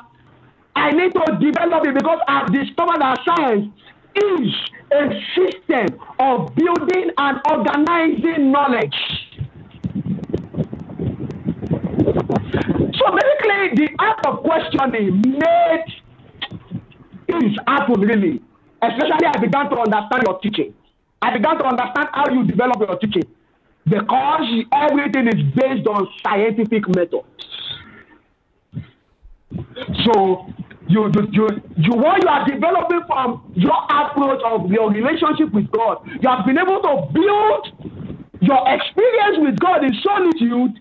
You have been able to build it through scientific methods, and that is what you are dishing out to the people as scientific theories and laws. So that is why the material is solid. And the people who don't know, the scientific method, people who don't know, I just want to announce to them that scientific method is one of the topics that I taught in that HMT as well on questioning. Go ahead, sir. So that HMT, at the act of questioning, is it thinking like a genius? It just, though I'm still on it, I'm presently studying it like a classroom. I sit down like a classroom, 3 hours every day. So it's like a class to me. I'm studying it. So I just even began to, I need to start, I'm imbibing it, I'm practicing it. Because I know that is the cause of, if I can develop my mind to begin to see things by questioning worldview, questioning assumptions, I begin to now reason in that line consciously. I now begin to apply things on scientific method to be able to discover the cause and the effect, and I begin to function on the basis of cause and effect. That is it. That is the basis of, let me say, what makes DSA DSA. DSA questions everything. It questions worldview, it questions assumption. It tries to reason through it. It tries to bring it on the basis of cause and effect. Because when you look at scientific method, the aim is to actually bring out predictable results, showing you the cause and the effect, basically, when you go through scientific method. So basically, from the art of questioning, I now understand why you said that you will be able to invent when you come to Nigeria. I will invent in my lifetime. If I can do the hard work of developing myself. And in that art of questioning, one thing I must not forget to share.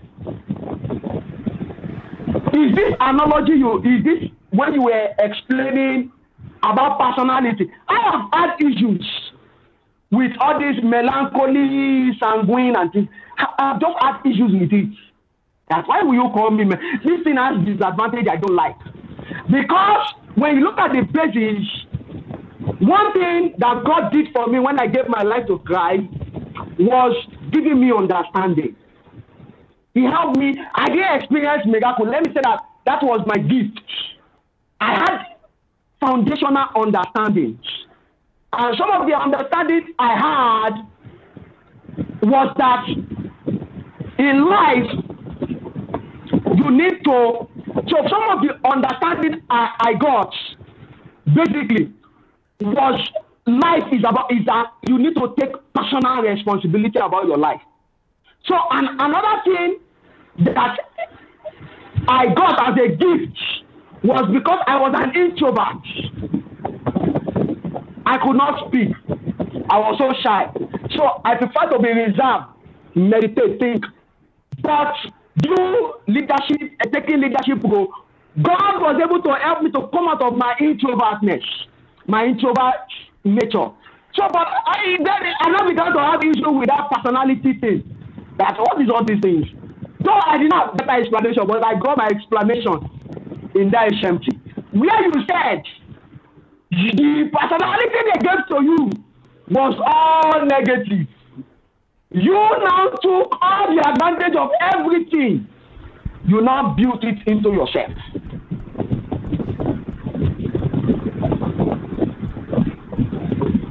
So that is one tax I took out of that baby. For the first time, I got an understanding of my issues with that personality thing. For the first time, I got an explanation to it. That so there's a man that has taken the advantage of all these things and has invited in his chef. I beg. Me too, I need to do the same. Oh. I need to do the same thing.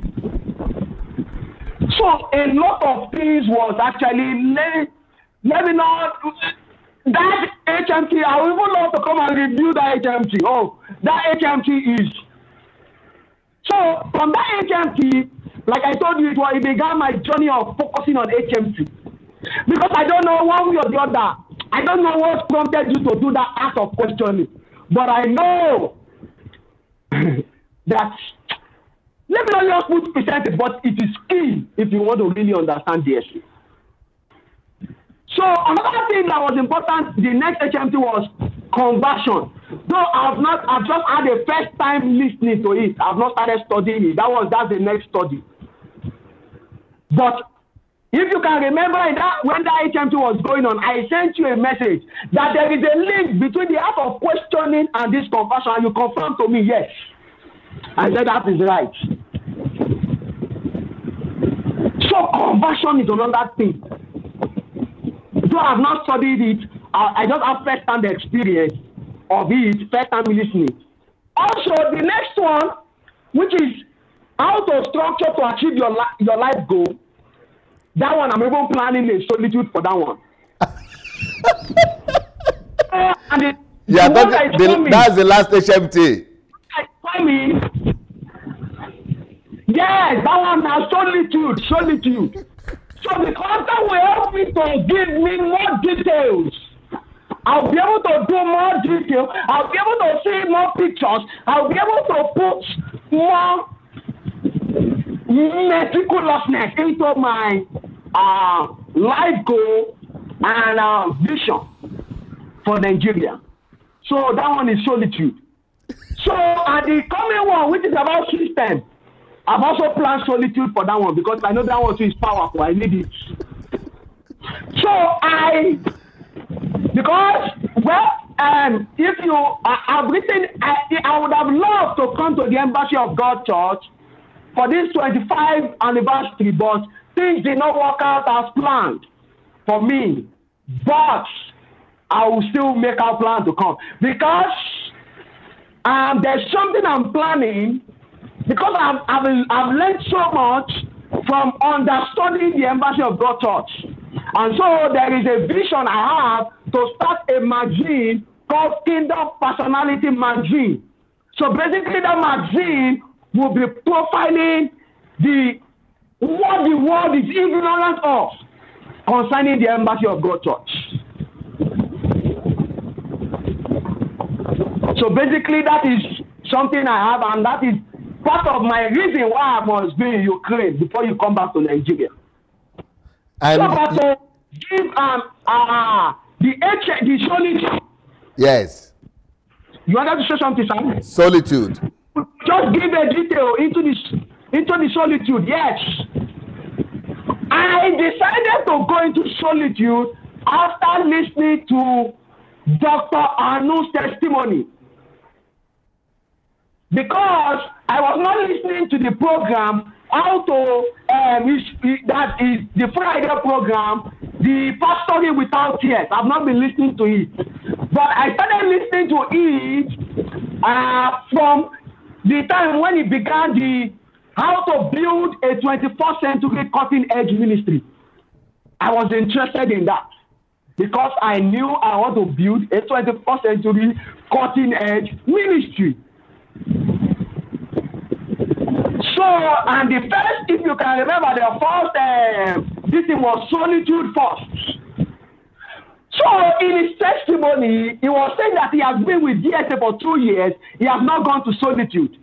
And he made an analogy that he has been deceiving himself by saying that he lives, that at least I'm in my room, I'm living alone, I'm deceiving myself, that I thought that one was solitude. But he narrated that when he locked himself, he shut himself out, that was a different experience. So because basically, in my house, I'm like my room where I am now is my own small prison. So I'm basically always locked up inside, developing myself. So, but from his testimony, basically, let me just cut it short. I learned that I needed to go for a serious one. So, and I learned a leap from him to take the How to Know God and Be a Friend of God series. You need to learn from people's experience and let it teach you. Because one thing I've discovered about solitude was even before then, I've had this decision. Because I usually tell my dad, one thing that will make me keep following DSA is this. I've never seen a man who said for over 15 years takes 7 days a week out to be with the Lord. That is a great prize. So because I know, because you know I'm big on introvert. I can be in this room. It become a catastrophe when you tell me to go out of my room. If I have to go out, it is planned. I don't just go out. It's a catastrophe for me to go out. I was doing a job with someone in Lagos. I was working with someone. The traffic in Lagos I could not bear it. I said, I'm burning my life. Oh. If I keep staying in this area, I quit the job that has good opportunity, good potential. Because of traffic, I could not waste all my life. Time is key. So, and because I understand my nature, I know that even without even taking, maybe shocking everything, just sitting there in my room, I know the kind of product that gives me. So I now found a man who said for 15 years consistently, he shuts out everything. So I understand the kind of product that is, at least I have a picture, though I have not practiced that kind of solitude. So when I learn from, I know that you can't deceive yourself that way alone. You need to actually take time out. So because I was thinking that I will be able to do that more when I get a place of my own, because I'm living with my parents presently. I'll be able to take out time, but I needed to do it. Because, like I told you, that one of the things God blessed me with was unique understanding when I gave my life to Christ. One of the understanding I had, and I always make an emphasis to every of my friends, I always tell them, this Christian walk is an individual result. It's not that they will not come and mark attendance. I'm of the congregation of so and so. No be so. It is not like that. It is an individual. I don't understand it. So that is basically my foundation. So God blessed me with that understanding. Hell enough. So but when was not explaining this person, this how to be, I don't listen to live broadcast. I only do record. So and I always got one thing. This is one secret I do. When I'm listening to one series, when you make reference to another series, I go for that series. So when I'm now listening, I now saw the importance of this, how to know God and be a friend of God. It's important, and I need to go to it with solitude. So that was why I just decided that I need to pay the price, use the limited resources I have, get the place, and lock myself out of the noise. So I switch off my phone. I just switch off everything. I just went. With the series, How to Know God and Be a Friend of God. Though in that solitude, I did not finish. I just did 22. But sir, I can tell you confidently that I know God and I am His friend. Because I was able to come out with an algorithm that I could keep developing. So I'm still going back to the solitude to finish the rest because it's 54. I just did about 22. How long were you there for? How long were you there for? For 2 weeks? You can remember vividly. No. I was just there because of the place I used. Because it was election period, I needed to break it somehow. And because of the place I used, it's only available for 5 days. Okay. I use it for other purposes. Yes. Yes, so it's only available for 5 days. So what I did was that I did 4 first time, I did another 3. Okay. Another time. So yes. just break it because of the circumstance, and I needed to do it. Yes. So I know that there was, but I needed to just do it. So I literally shut out myself out for those days, and I went into. But most importantly, the 4 days. That's why I said that I only did 22. So the first 4 days, I'd already covered the 22, and I already come out of that place knowing God. So the second 3, what I went to do again, I didn't go with that series, and I went to learn the application of the algorithm I've learned. At least this 22 that I've learned, let me apply. So I was extracting, I was applying it, I was applying it to process, I was applying it to how can this thing help me? How can this knowledge of God help me to fulfill my calling? How can I be practical about this thing? How can I not begin to tell God, God said, I'm bamboozle people? No, I wanted to be more practical with my knowledge and understanding and work with God. So I can now understand when you say you see Jesus every day.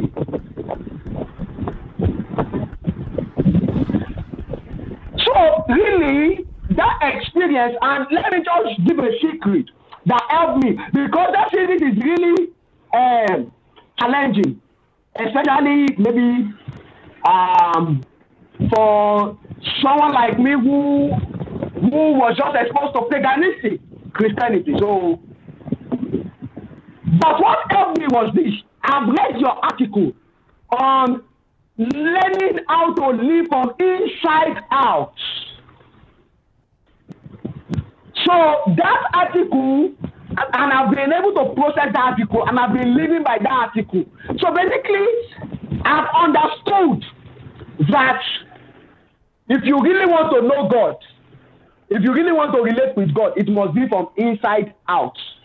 So before I went for that solitude, I had that understanding. And I've been able to understand the fall of man from the understanding that man fell because the devil was able to trick him out of living from inside out to live from outside in. So that is where you can understand the lust of the flesh, the lust of the eye, and the pride of life. Those are the luring of outside. So that flesh, I don't use flesh. I use physical reality outside, living by the outside world. Because what you see, you see the luxuries of this world. You see the bigness of this, a lot of things. That is the lust of the eye. The lust of the flesh, your feeling, try to subject you to retaliation and so many things. And the pride of life, where you begin to the ego. So when you understand those things, I've been able to do those analysis myself and understood living from outside in being the cause of what the devil is doing. That is the basis of the fall. And that is why the world is the way it is, because the devil has made the world to just live from outside in. And that gave me understanding of that. So I was interpreting that series on that basis. Inside out, outside in. So that is where I can understand, because it was tough for me. Two places where I was really challenged was, do not provoke God with your works. But what bailed me out was this: outside in, inside out.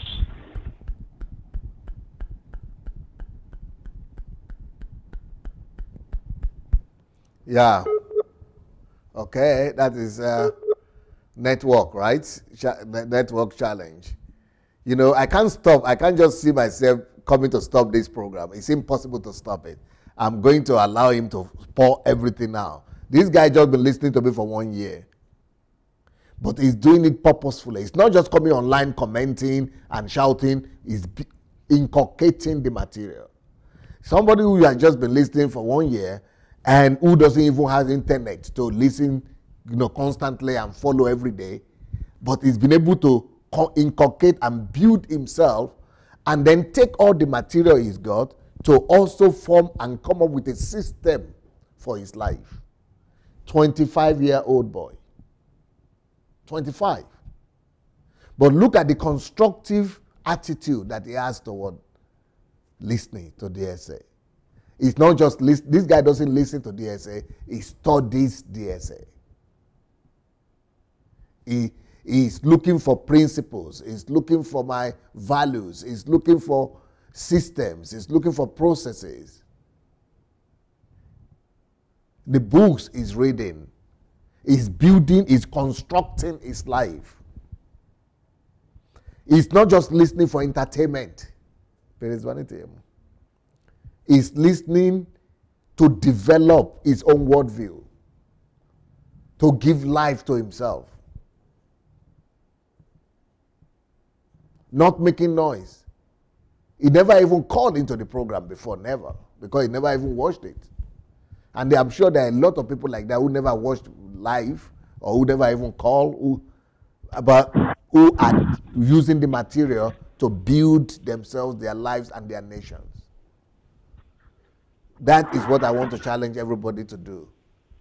To not just listen for entertainment and for feel-good kind of thing, but somebody so that we will listen to give life to ourselves and construct our own lives.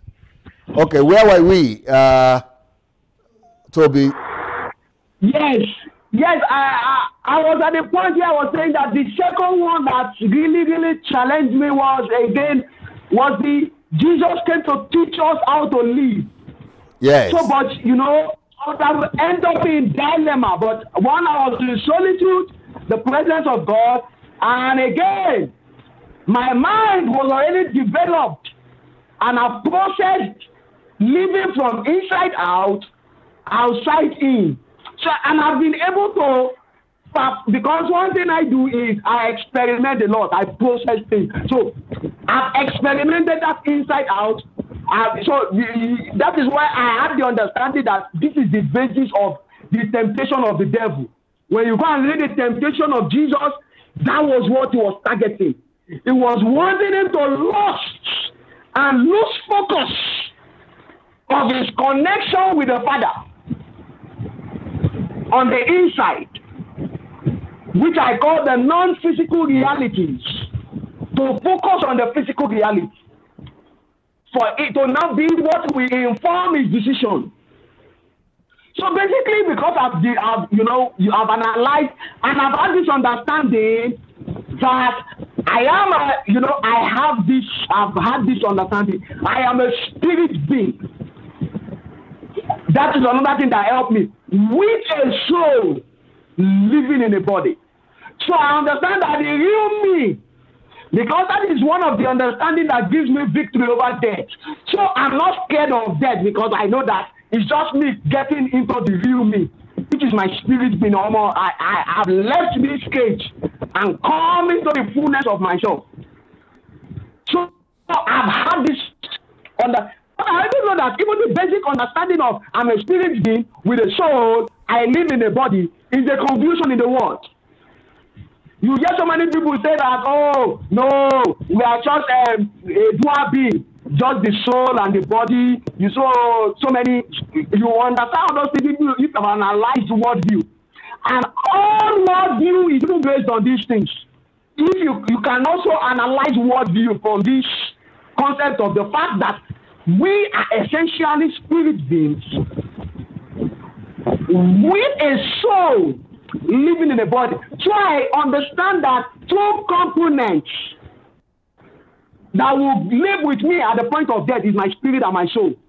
So that is why I don't understand the point when they say you should not develop your mind, the component of your soul, which is the mind, the will, and your emotion. So because I know that the importance of this intermediary. So that is part of the understanding that also helped me to be able to comprehend that series. Because that series will really challenge you. So to be frank, you will really be challenged. And like I've gone through the series, or I've gone through the attempt of questioning. So I was interpreting most of those things from the perspective of worldview, reasoning, questioning myself. So, and of that time, another thing that helped me, in the Truth series, my love for science came alive from the Truth series. So from the Truth series, I've always heard to talk about mathematics, physics. We love for science. I don't really do get those times. But sir, I think I have an understanding of why science is important. And I was questioning my daddy that why did he make me go to study science? But well, it's good. Maybe God wants to use that weakness to really, because science is just you need to even understand, because the concept where they tell you that is how you can even understand God. I don't know. Because you will not be able to interpret spiritual relationships. And one hero I begin to study his life is Nikola Tesla. Much is not said about him. Nikola Tesla said something. He said, when science begins to focus on non-physical reality, it will be able to speed up in the invention in 1 decade more than in a century. So, all these things has really helped me. So my mind was already equipped to actually be able to speed up my assimilation and understanding. And I could now say, I now understand where you were presenting balanced worldview. What is you must be able to balance your worldview. And what do I mean by that? Being able to balance your worldview. You must be able to understand with this foundational principle that physical reality emanates from non-physical reality, which is the visible emanates from the visible. That is the principle of creation. That is the basis of all things. If science wants to make progress, they must accept this. They must not be materialistic. So I'm also big on science these days, that I'm beginning to question science itself, especially the Big Bang Theory and so many things. So because I've studied, because the scientific method concept has made me go further to understand the history. I went back to the history of science.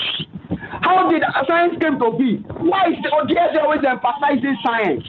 And sir, one thing that has been a question for me about the Embassy of God Church is this: how have these people been able to develop the knowledge of God, the kingdom message, to be able to take it to schools, because you cannot go to schools as a religious body?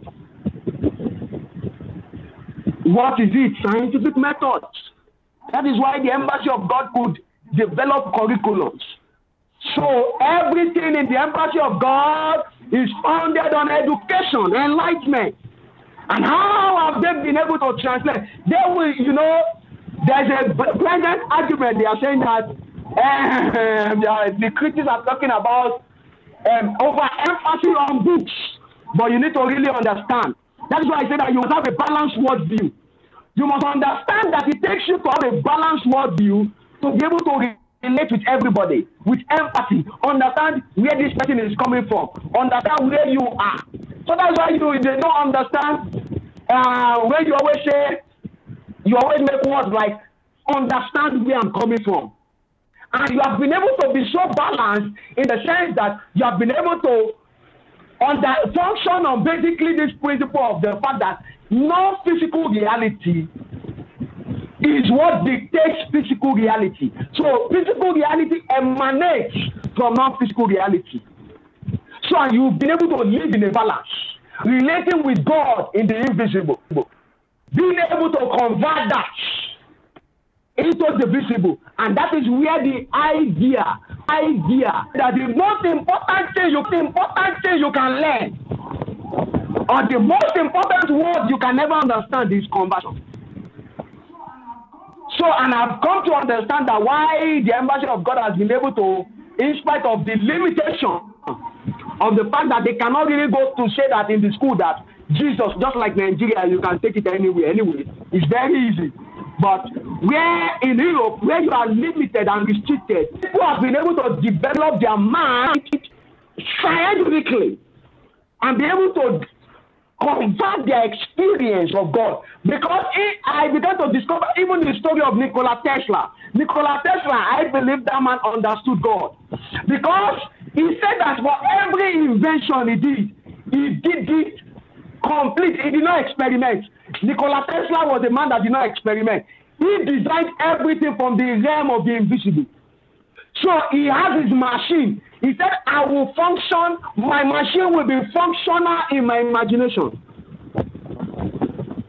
I would have visualized the imagination. I would have had the picture. So he did not actually experiment. So he would just go and replicate what he saw. So that is the little bit I've read about Nikola Tesla. So, and I have understood that the technology or everything we are using in the modern technology was really founded in some of his discoveries. Some of the few things I've discovered that didn't make him so prominent is the fact that he was not a good businessman. And it was more of that he wanted to be a blessing to the world than actually make money from his inventions. And that is why Elon Musk named the electric car after Tesla. So those are some of the stories. So basically your worldview must be balanced. And when I mean balanced, you must be able to relate fellowship with God and the invisible. Know the invisible resources. Understand, function in the invisible. Be able to now convert. And the best way to convert, or the proven method to convert or to develop knowledge in the visible, is scientific method. So really, because one thing I've discovered about you again is this. Before, I used to think that you have all the resources set out for Nigeria. But I now begin to understand another thing that was a question that all this my experience has in my mind is, how is it that even the embassy of God has been able to raise businessmen so much, they've been able to do so many things? How are they getting these resources? But I've now understood. You said in one of your words, and I quote, you call your businessman to order. You tell them, forget about the physical things you have. The money you have, forget about it. List out your invisible resources.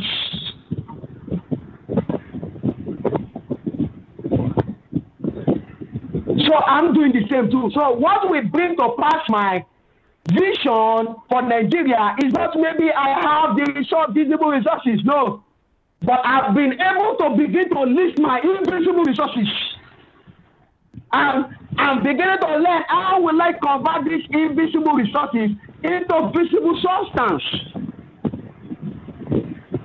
That is another key secret in the embassy of God. The focus on the invisible resources. So that is why DSA can leave everything he has done in Ukraine, because he's looking ahead. Though, yes, I know that over the years you are beginning to see evidences Your work has begun to produce visible evidences. But the truth is, when you started out, there was actually no resources. It was all invisible resources. It was all invisible resources. So I now begin to understand, okay, yes, I've gotten something. That I need to begin to teach men to have a balanced worldview. That's why I said that the importance of balanced worldview. You must be able to appreciate your invisible resources, knowing fully well that they are all convertible. So because you mentioned that the two resources you had when you started the Embassy of God Church was love and passion. So I've been able to also analyze my own invisible resources. I've seen that faith, love, hope, truth are invisible resources that I see that I can convert to fulfill this mandate that God has challenged me to do. So it is all my responsibility to be able to balance up myself, brace myself, because the physical realities will be so real to you that it's because I've been experimenting how the invisible, how the physical realities come as a distraction to distract you from being in contact with your invisible resources. Which the key of it for me now is that I know God. I understand Him and I'm His friend.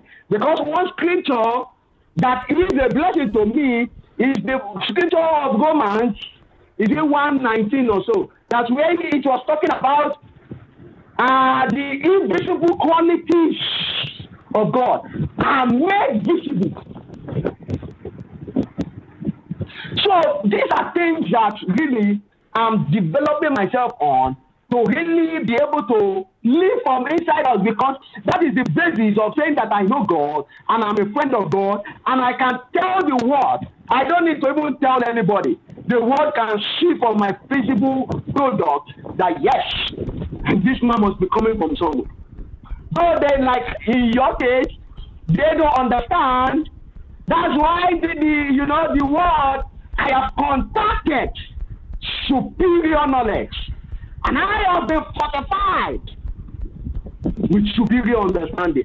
It comes from knowing God and being a friend of God, and not just staying in that experience, converting that experience to tangibles, to be a blessing to the people. Because that is why you have the physical body. That is why Jesus needs our body.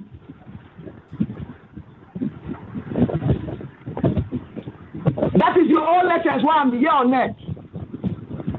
I will have the full experience when I die, but I need to be able to always come out from the distractions of the physical reality and always connect with God, who is omnipresent, is here. He's a loving Father. So, I begin to, one thing I did, I began to study the law chapter, and I began to practice some of the things you usually say. How I have been for 2 weeks on just a single word. Love is patient. I've just been practicing the present. He's showing me I'll picture how people will hurt me, and love is patient. It tells me that I need to bear with all people. I begin to picture it. I begin to understand from that perspective that my natural tendency is that I will react to everyone that tries to hurt me. But the truth is that I need to understand from my inside that there is a truth that says I need to bear with all. So practicing these things and seeing God every day. Really, that's I told you the resources I'm developing, love. So I've been on love and faith. Another thing is hope and truth. So those are the resources I know that, at least for now. So basically, there's the article I wrote on this thing. Pictures for me about 12 divine value system I need to develop. So the two is 12. So they are divided into 6. So one is standing on love. Another 5 is standing. So I have a picture of a foundation, like love is the foundation of 5. Truth is the foundation of another 5. So like the canopy of everything, because I now discovered that without faith, you cannot say that you are pleasing God. And I understood the importance of hope and faith. That was when I brought those two in. That it was because if Enoch in his days could walk with God, what excuse do I have? If Abraham could walk with God, what excuse do I have? But it was through faith. So when you even understand most of these things, you know, the issues of weaknesses become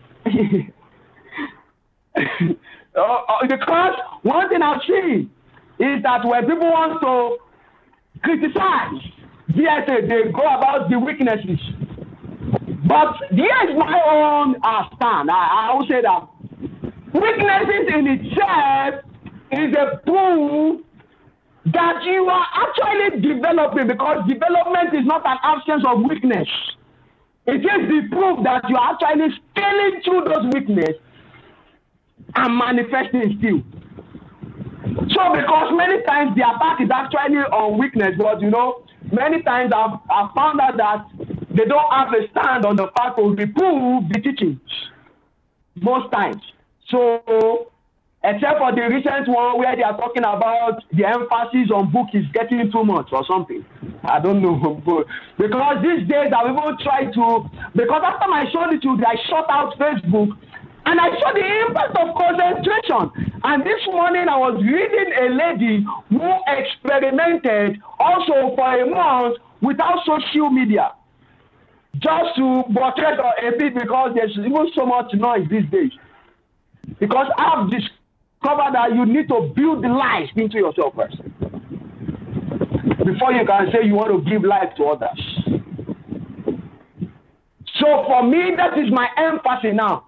And that is why, you know, when I contacted you this year, you said that it's been a while. Yeah, I had to shut out my engagement, my business ventures, so that I can develop myself and grow in being able to operate from the invisible, knowing God, fellowshipping with God, seeing Him, acting from that reality, making informed decisions from my everyday practice of His presence. So, for me, two things I know the price I need to pay.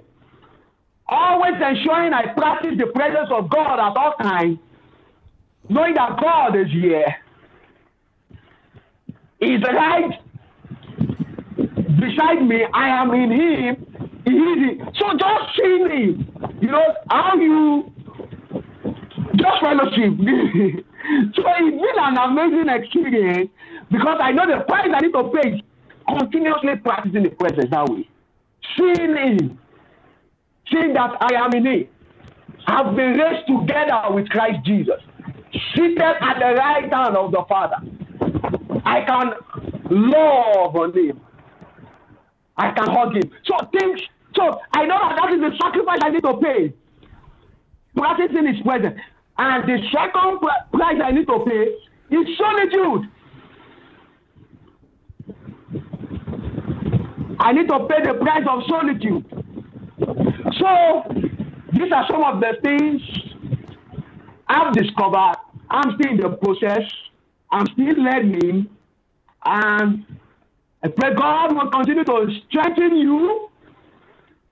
And really, it's been it's been a worthwhile experience, I must say. Do you now see hope for Nigeria? You know, like I told you, the foundation of this hope for Nigeria. And the, yes. and the Nigerian church and Christianity. I didn't get the question, sir. Do you now see hope for Nigeria as a nation and for the church and the Christianity of Nigeria? Definitely. I see hope. And that is even the hope that God has challenged me in. It's because I see I'm just producing the evidence. My duty is to keep on producing the evidence in the process, continuous process. So because the analogy you usually make in terms of process is just like in pregnancy. I must not drop it. Lest the pregnancy is gone. You can't say that you are 3 months pregnant and you want to drop it and say you come back and pick it up again. No. You have laid your hand on the plow. You need to keep pushing. You must not look back, just as Jesus said. So I really see hope, and I'm just hopeful. I'm full of hope because I don't know. Because I've had this passion and I've told myself I don't want to complain anymore. I want to see hope. So maybe if I've not seen all these things, I would have been just in somewhat depression of myself of not seeing the way out of my. You just know what God wants you to do, and you just be depressed about what God wants you to do because you are not even seeing a way out. Now, what would be your advice? So because you need to see a way out. What would be your advice to the people who come to listen to DSA or who will come across this our program? My advice, basically, my advice will be this. You know, I would love to follow through on what I wrote. Because I said in what I sent, because I said that one of the things I've seen there is one of the things that actually helped me, basically. Let me just start from that point. That one of the things that basically helped me is that I did not really, you know, when I say my coach, I see you more as a coach that is showing me to be on the play field of life, fulfilling purpose. So basically, that's what worked for me. I did not box you and expect you to just be a pastor. The way people want to box you, in the way they see how a pastor should be, or things like that, or things. Yeah.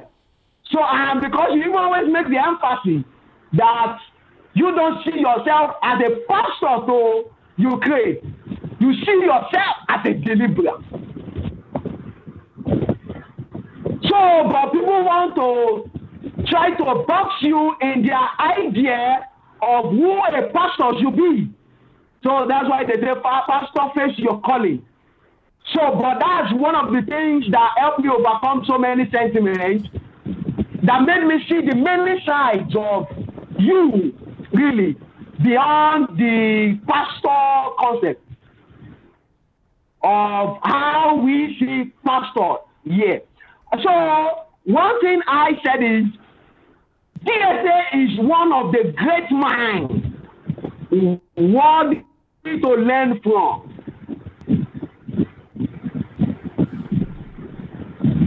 And what makes him unique is that he's been able to model the personality that is the okay, let me define what I mean by great mind. One of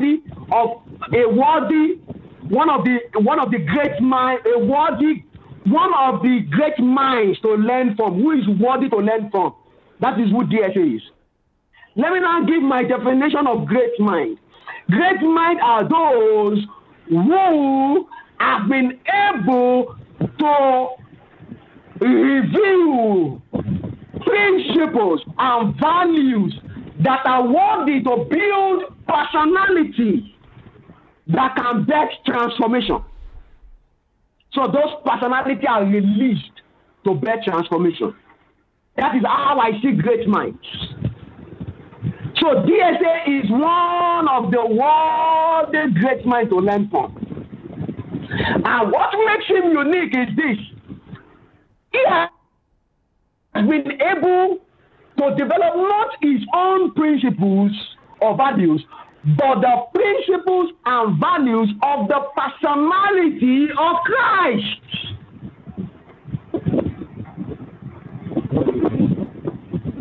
That is what I see is unique there.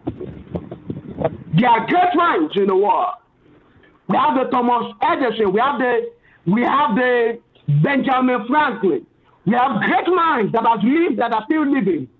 But what makes DSA unique is that his principles and values are from duplicating, replicating, building in himself the principles and values of the personality of Christ that Christ has revealed through his life and ministry on the earth.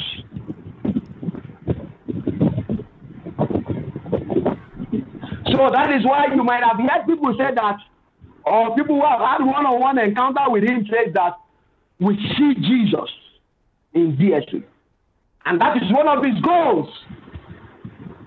That by the time when he leaves this world, they will be able to, people will be down there. Where is Jesus? Where is DSA? Can we distinguish? So yeah.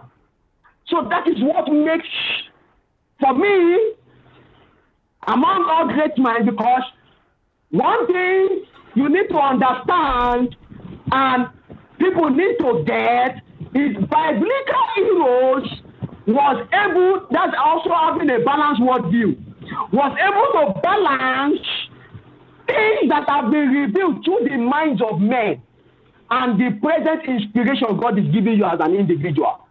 What do I mean? Daniel was able to mix and balance his revelation from God with the existing Babylonian wisdom. Moses was able to mix the revelation from God with the existing wisdom, because the scripture says he learned the wisdom of Egypt. Joseph was able to do the same thing. My question would be, how did he build that storage system if his worldview was not balanced? I don't think he would have built it. So I guess this should take off or separate us from this sentiment of the fact that I don't get it when they say just read only the Bible or things like that, or the book that has not quoted scriptures, just quoting from one scripture to the other is the book that is from God. I don't understand. So we need to be able to be balanced in our worldview. So it just comes to your worldview. Question your worldview. People need to question their worldview and be able to see from other worldview. My challenge to you is that it's because, maybe let's just take an illustration of Bill Gates that is not sure that there is no God. We do not say because Bill Gates said there is no God, he has nothing to give to the world, or what he's saying are all junks and crap. No. Even what proves to me that you know God and you're a friend of God is ability to even learn from so many sources and be able to identify which is the truth of God there.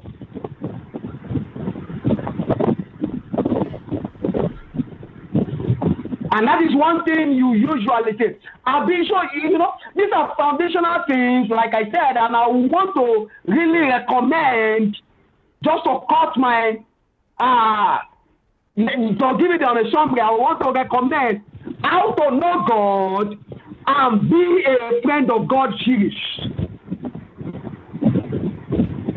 Though, like I will say, you heard my story on how I needed to have basic mind development. You before you could actually be able to comprehend, because except you might just end up in a dilemma, because it's really challenging. But that series will really help. Another thing is the act of questioning is one thing I need to recommend. Another thing, conversion. You need to also understand life is predictable. You need to be able to base everything based on cause and effect. Because God is a purposeful God. God is not chaotic. He does not do things accidentally. So these are just, maybe that will just be my own advice, because when I just see critics, or because one thing I did was that I listened to your critics. Why do I listen? I let their truth speak to me. So I listen. So I'll not say because I learn from there. There's something to learn from everybody. Maybe that's where the series Life is a School becomes relevant here. When you treat life as a school, you understand. Because even that is even truth. Truth enables you to treat life as a school. Because the 5 levels of truth you need to understand. Tell yourself the truth about yourself. Tell the truth of others to yourself about yourself. So those are 2 levels that I've been practicing and I've been big on. Telling myself the truth about myself. And that is about questioning when that comes to practicality, I see the practicality of that in questioning my worldview and my assumptions. So I need to question my worldview. I need to question my assumptions. And not have, because worldview is just like a tinted mirror, just like you wear a blue glass and everything you see is just blue, the way you want to see it. That is worldview.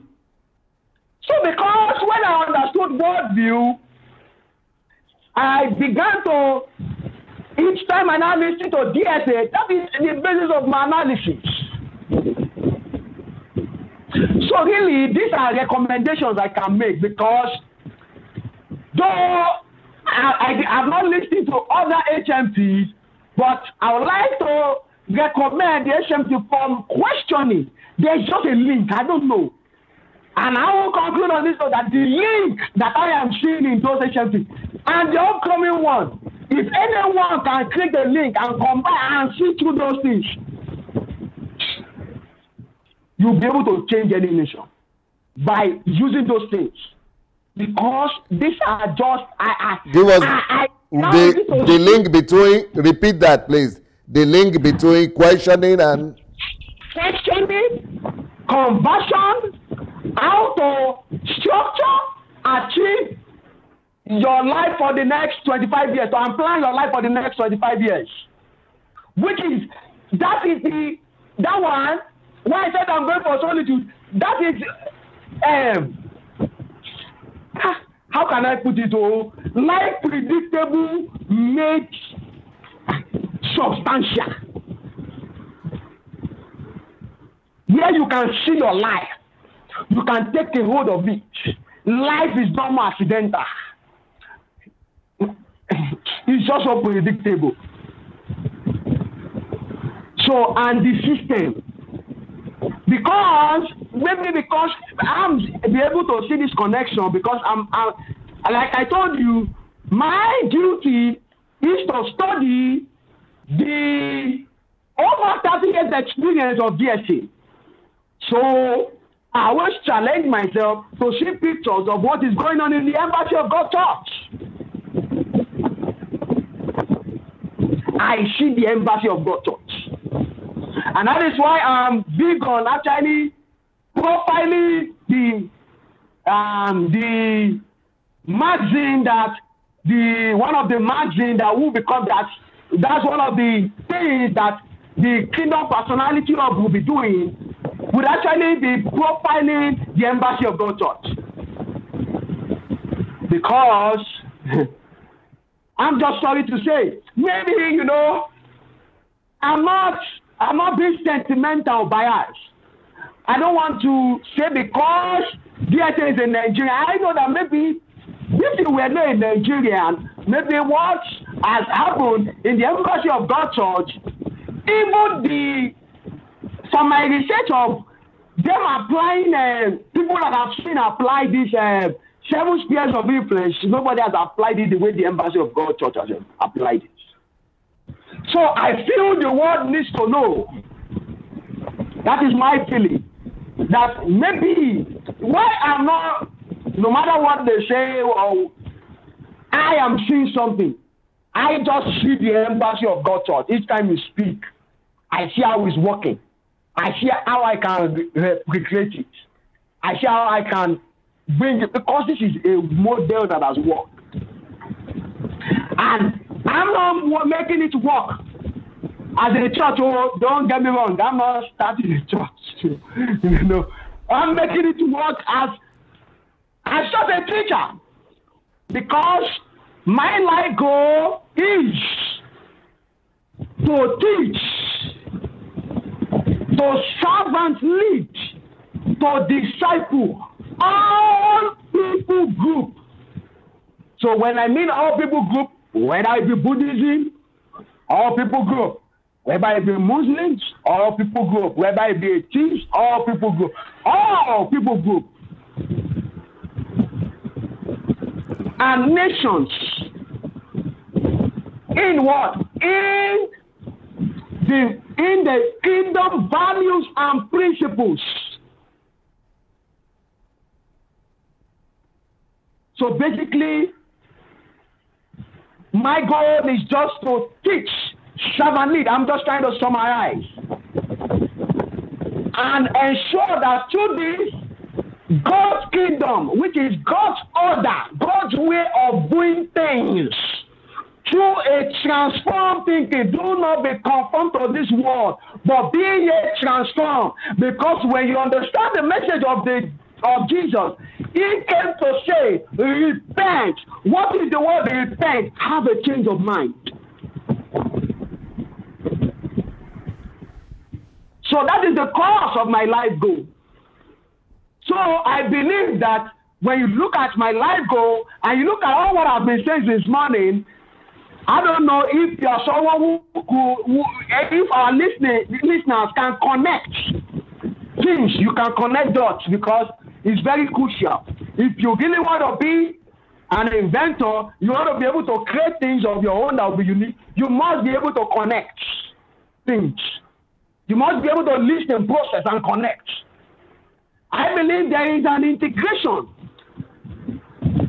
and a systematic integration of my vision for Nigeria. If you go to the Kingdom Personality Hub and also my life goal, there is an integration.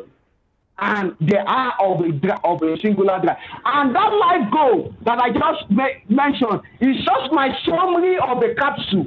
I have a document which I call my personality profile that really detailed so many of these things, my vision, my everything as a person, basically. But I needed something that would be in capsule. And that was what I learned from you. You need a capsule. Aside from all those so much document that I've created. So I've been able to encapsulate that document into that statement of what I call my life goal. And that is what I picture every day.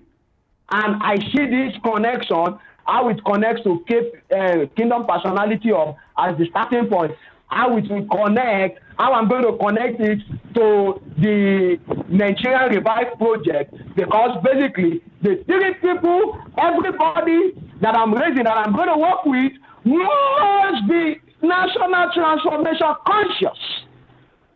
That is part of the requirement It's not about yourself.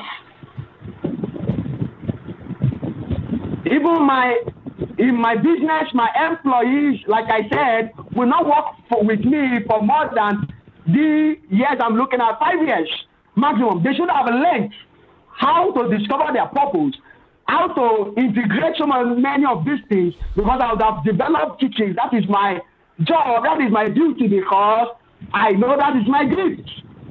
Business is just a passion. National transformation is just a passion. So you also see me of how I've been able to integrate my gift, my passions.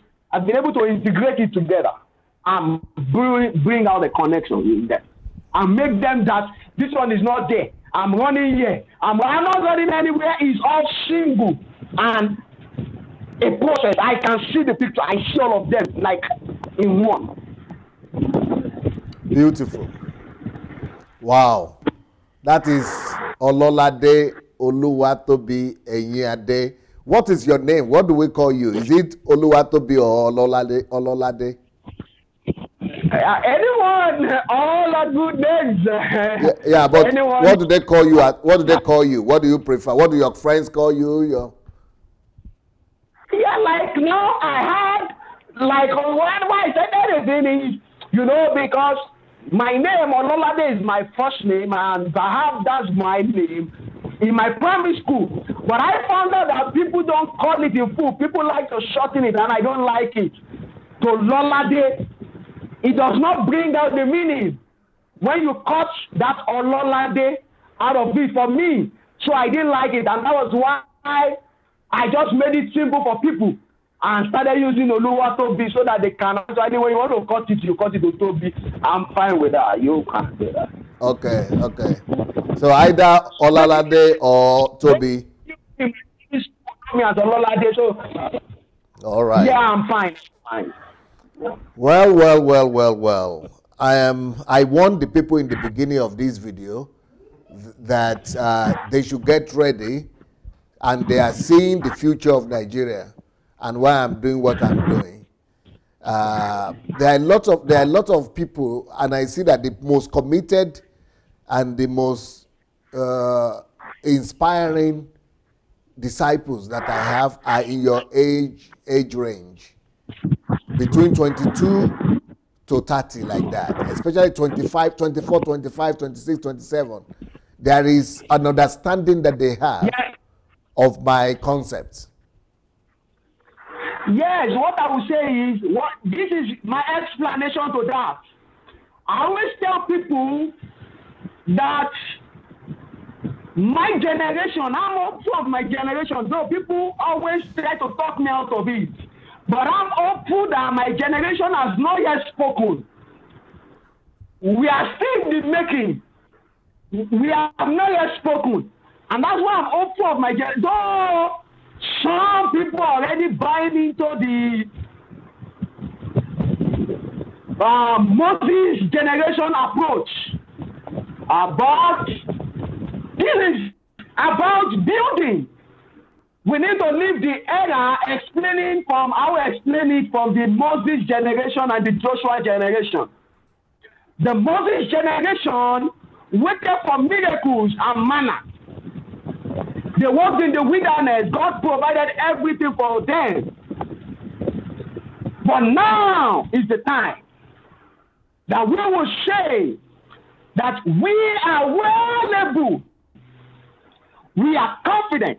Because one thing I'm studying now is another of your statements that says to reign and rule on it, you need more faith in yourself than in God.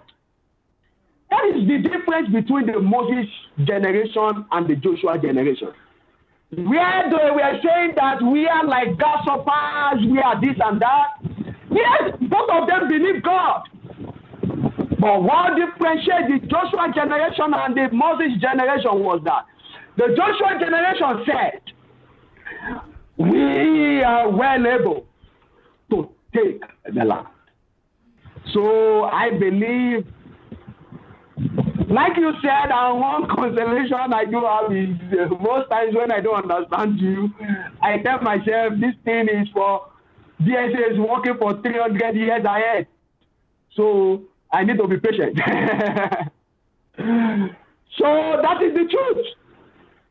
So for me, because my generation has not yet have a voice yet, really, we are just gathering momentum. And that is why maybe it can prove your statistics in terms of you saying that those are the age range that gets your message. Because I'm of the understanding that really my generation needs to lay down the teaching for the next generation. We need to get the right teacher. Yeah, because the older generation, most of them argue with me. Most of them are already established in the teachings of the so-called GOs and fathers. And most of them just criticize and see evil in what I do. Yes. Basically, I think that anyone who, because like I said in my thing, my core clause is that I want to really fulfill purpose. Because the greatest tragedy in life is not death, really. It's a life without purpose. So for me, I've been out for purpose. So I'm really out, and I know that there is something different, because when I read the Rediscovering the Kingdom by Dr. Miles Monroe, I got strong revelation that, because I have even biblical backing of what I believe will change the world is the kingdom message. Because when you look at the Daniel prophecy, he said that, the clay and everything, that was the last. And that is where we are now, where there will not be really a superpower, where every nation are claiming to be equal, the clay mixing with the iron. He said it is at that point that a mighty will establish the kingdom. So I understand that our generation needs to be strong on the kingdom message. We need to understand the in and out of the kingdom message, not to make it theoretical, but to make it practical, influencing all walks of life. Especially, we need to be big on science. Wow, you have done so well today. In fact, I think there is no need for calls. No need for calls. Everybody should just go and listen to this message again and again.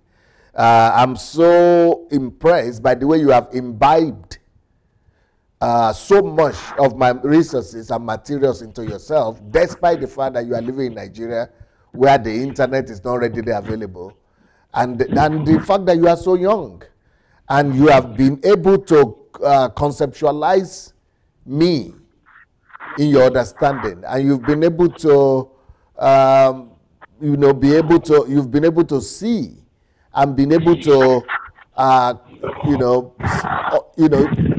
you've been able to have a general picture and general understanding of who DSA is. And that is not an easy task, because there are so much resources and materials out there that you need to go through for you to really be able to capture who DSA is. It's so vast. It's a huge challenge, humongous challenge. And you've been able to do that in 1 year. And then you've gone beyond that to not just understand DSA, but adopt its principles to giving yourself life and building your own future. No. It is, and we've never met. And we've never even spoken, right? Well, we spoke only one time. We never spoke. We never spoke. We only chat. Yeah. So, and with you. Yes, we only chatted. So, for you to have been able to go so deep, I think this is a challenge to everybody that calls himself a follower of DSA or somebody that a mentee of DSA. This is what I expect. This is what I expect from everybody who says they know DSA. And that's why I always say, if you have not listened to at least 200 messages of the essays, then you don't know the essay. Don't even mention yourself. I need to make it. Yeah, you know why you make that statement? Yes. I get it, it was the one view that made me understand why you do make that statement. Because that's what will be able to see the way you see from your worldview. So that is why that is my own explanation to why you do say that at least people should listen to 200 messages. But my own summary to that will be that if you can understand worldview very well, because the GSA is just trying to tell you that you should go understand where it's coming from and go understand how it reasons, which is worldview.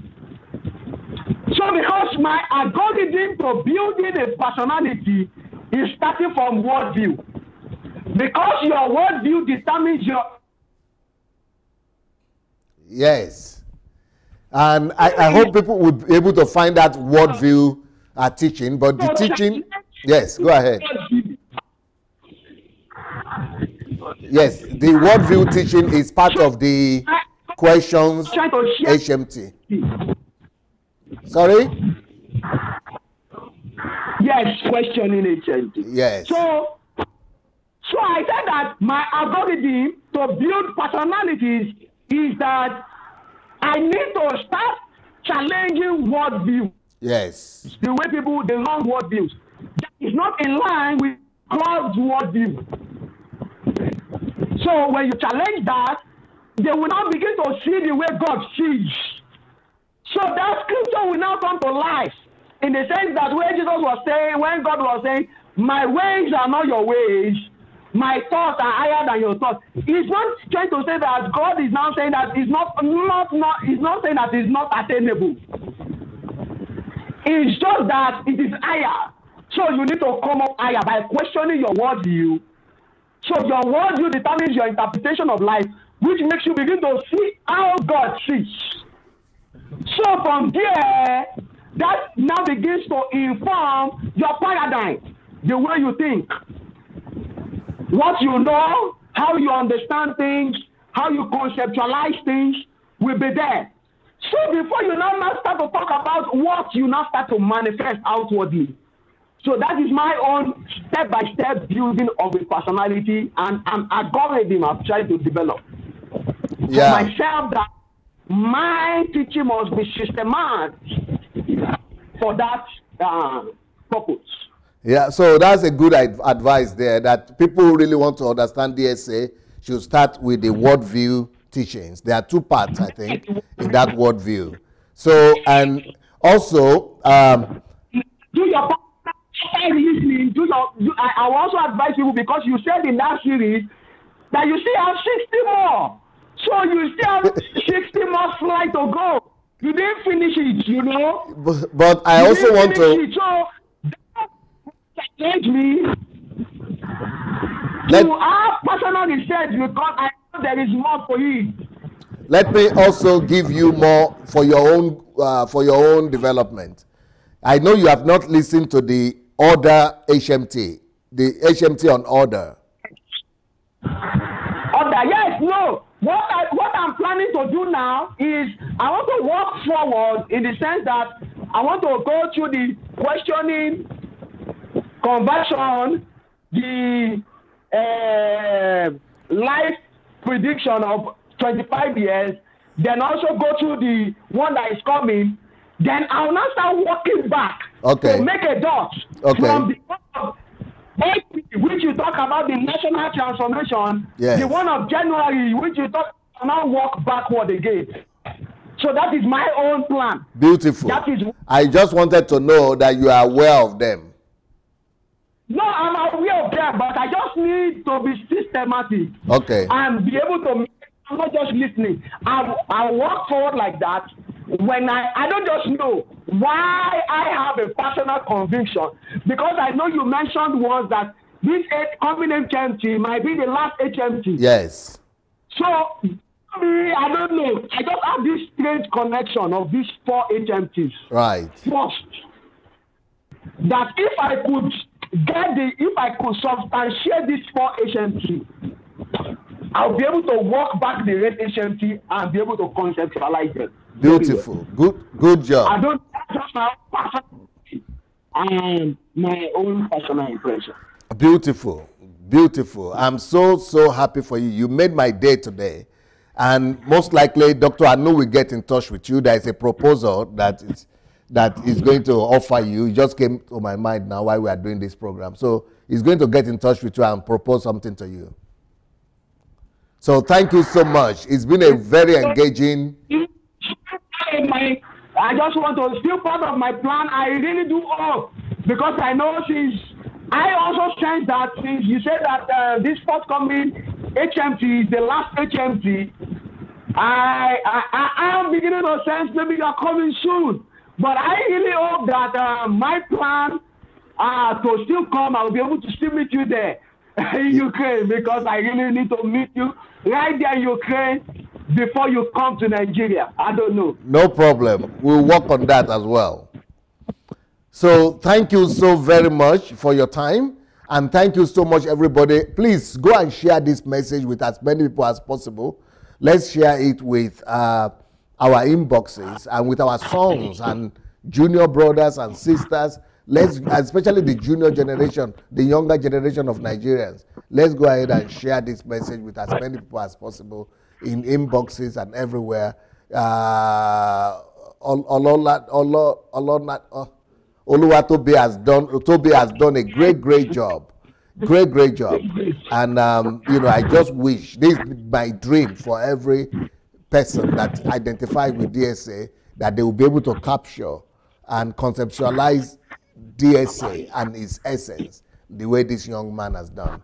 And this book, this is the latest book I just released. You want much now, Process is as important as result. It's going to be called Result is going to be called Process is the New Result. I think that I'm going to change the name to Process is the New Result.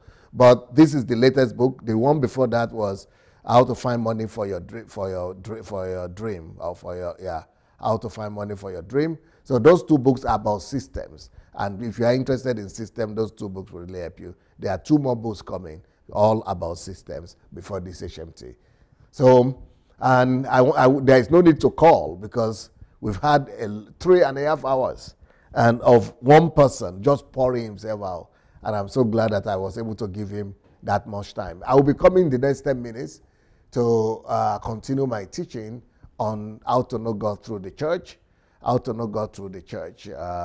in 10 minutes. So, see you guys. Peace.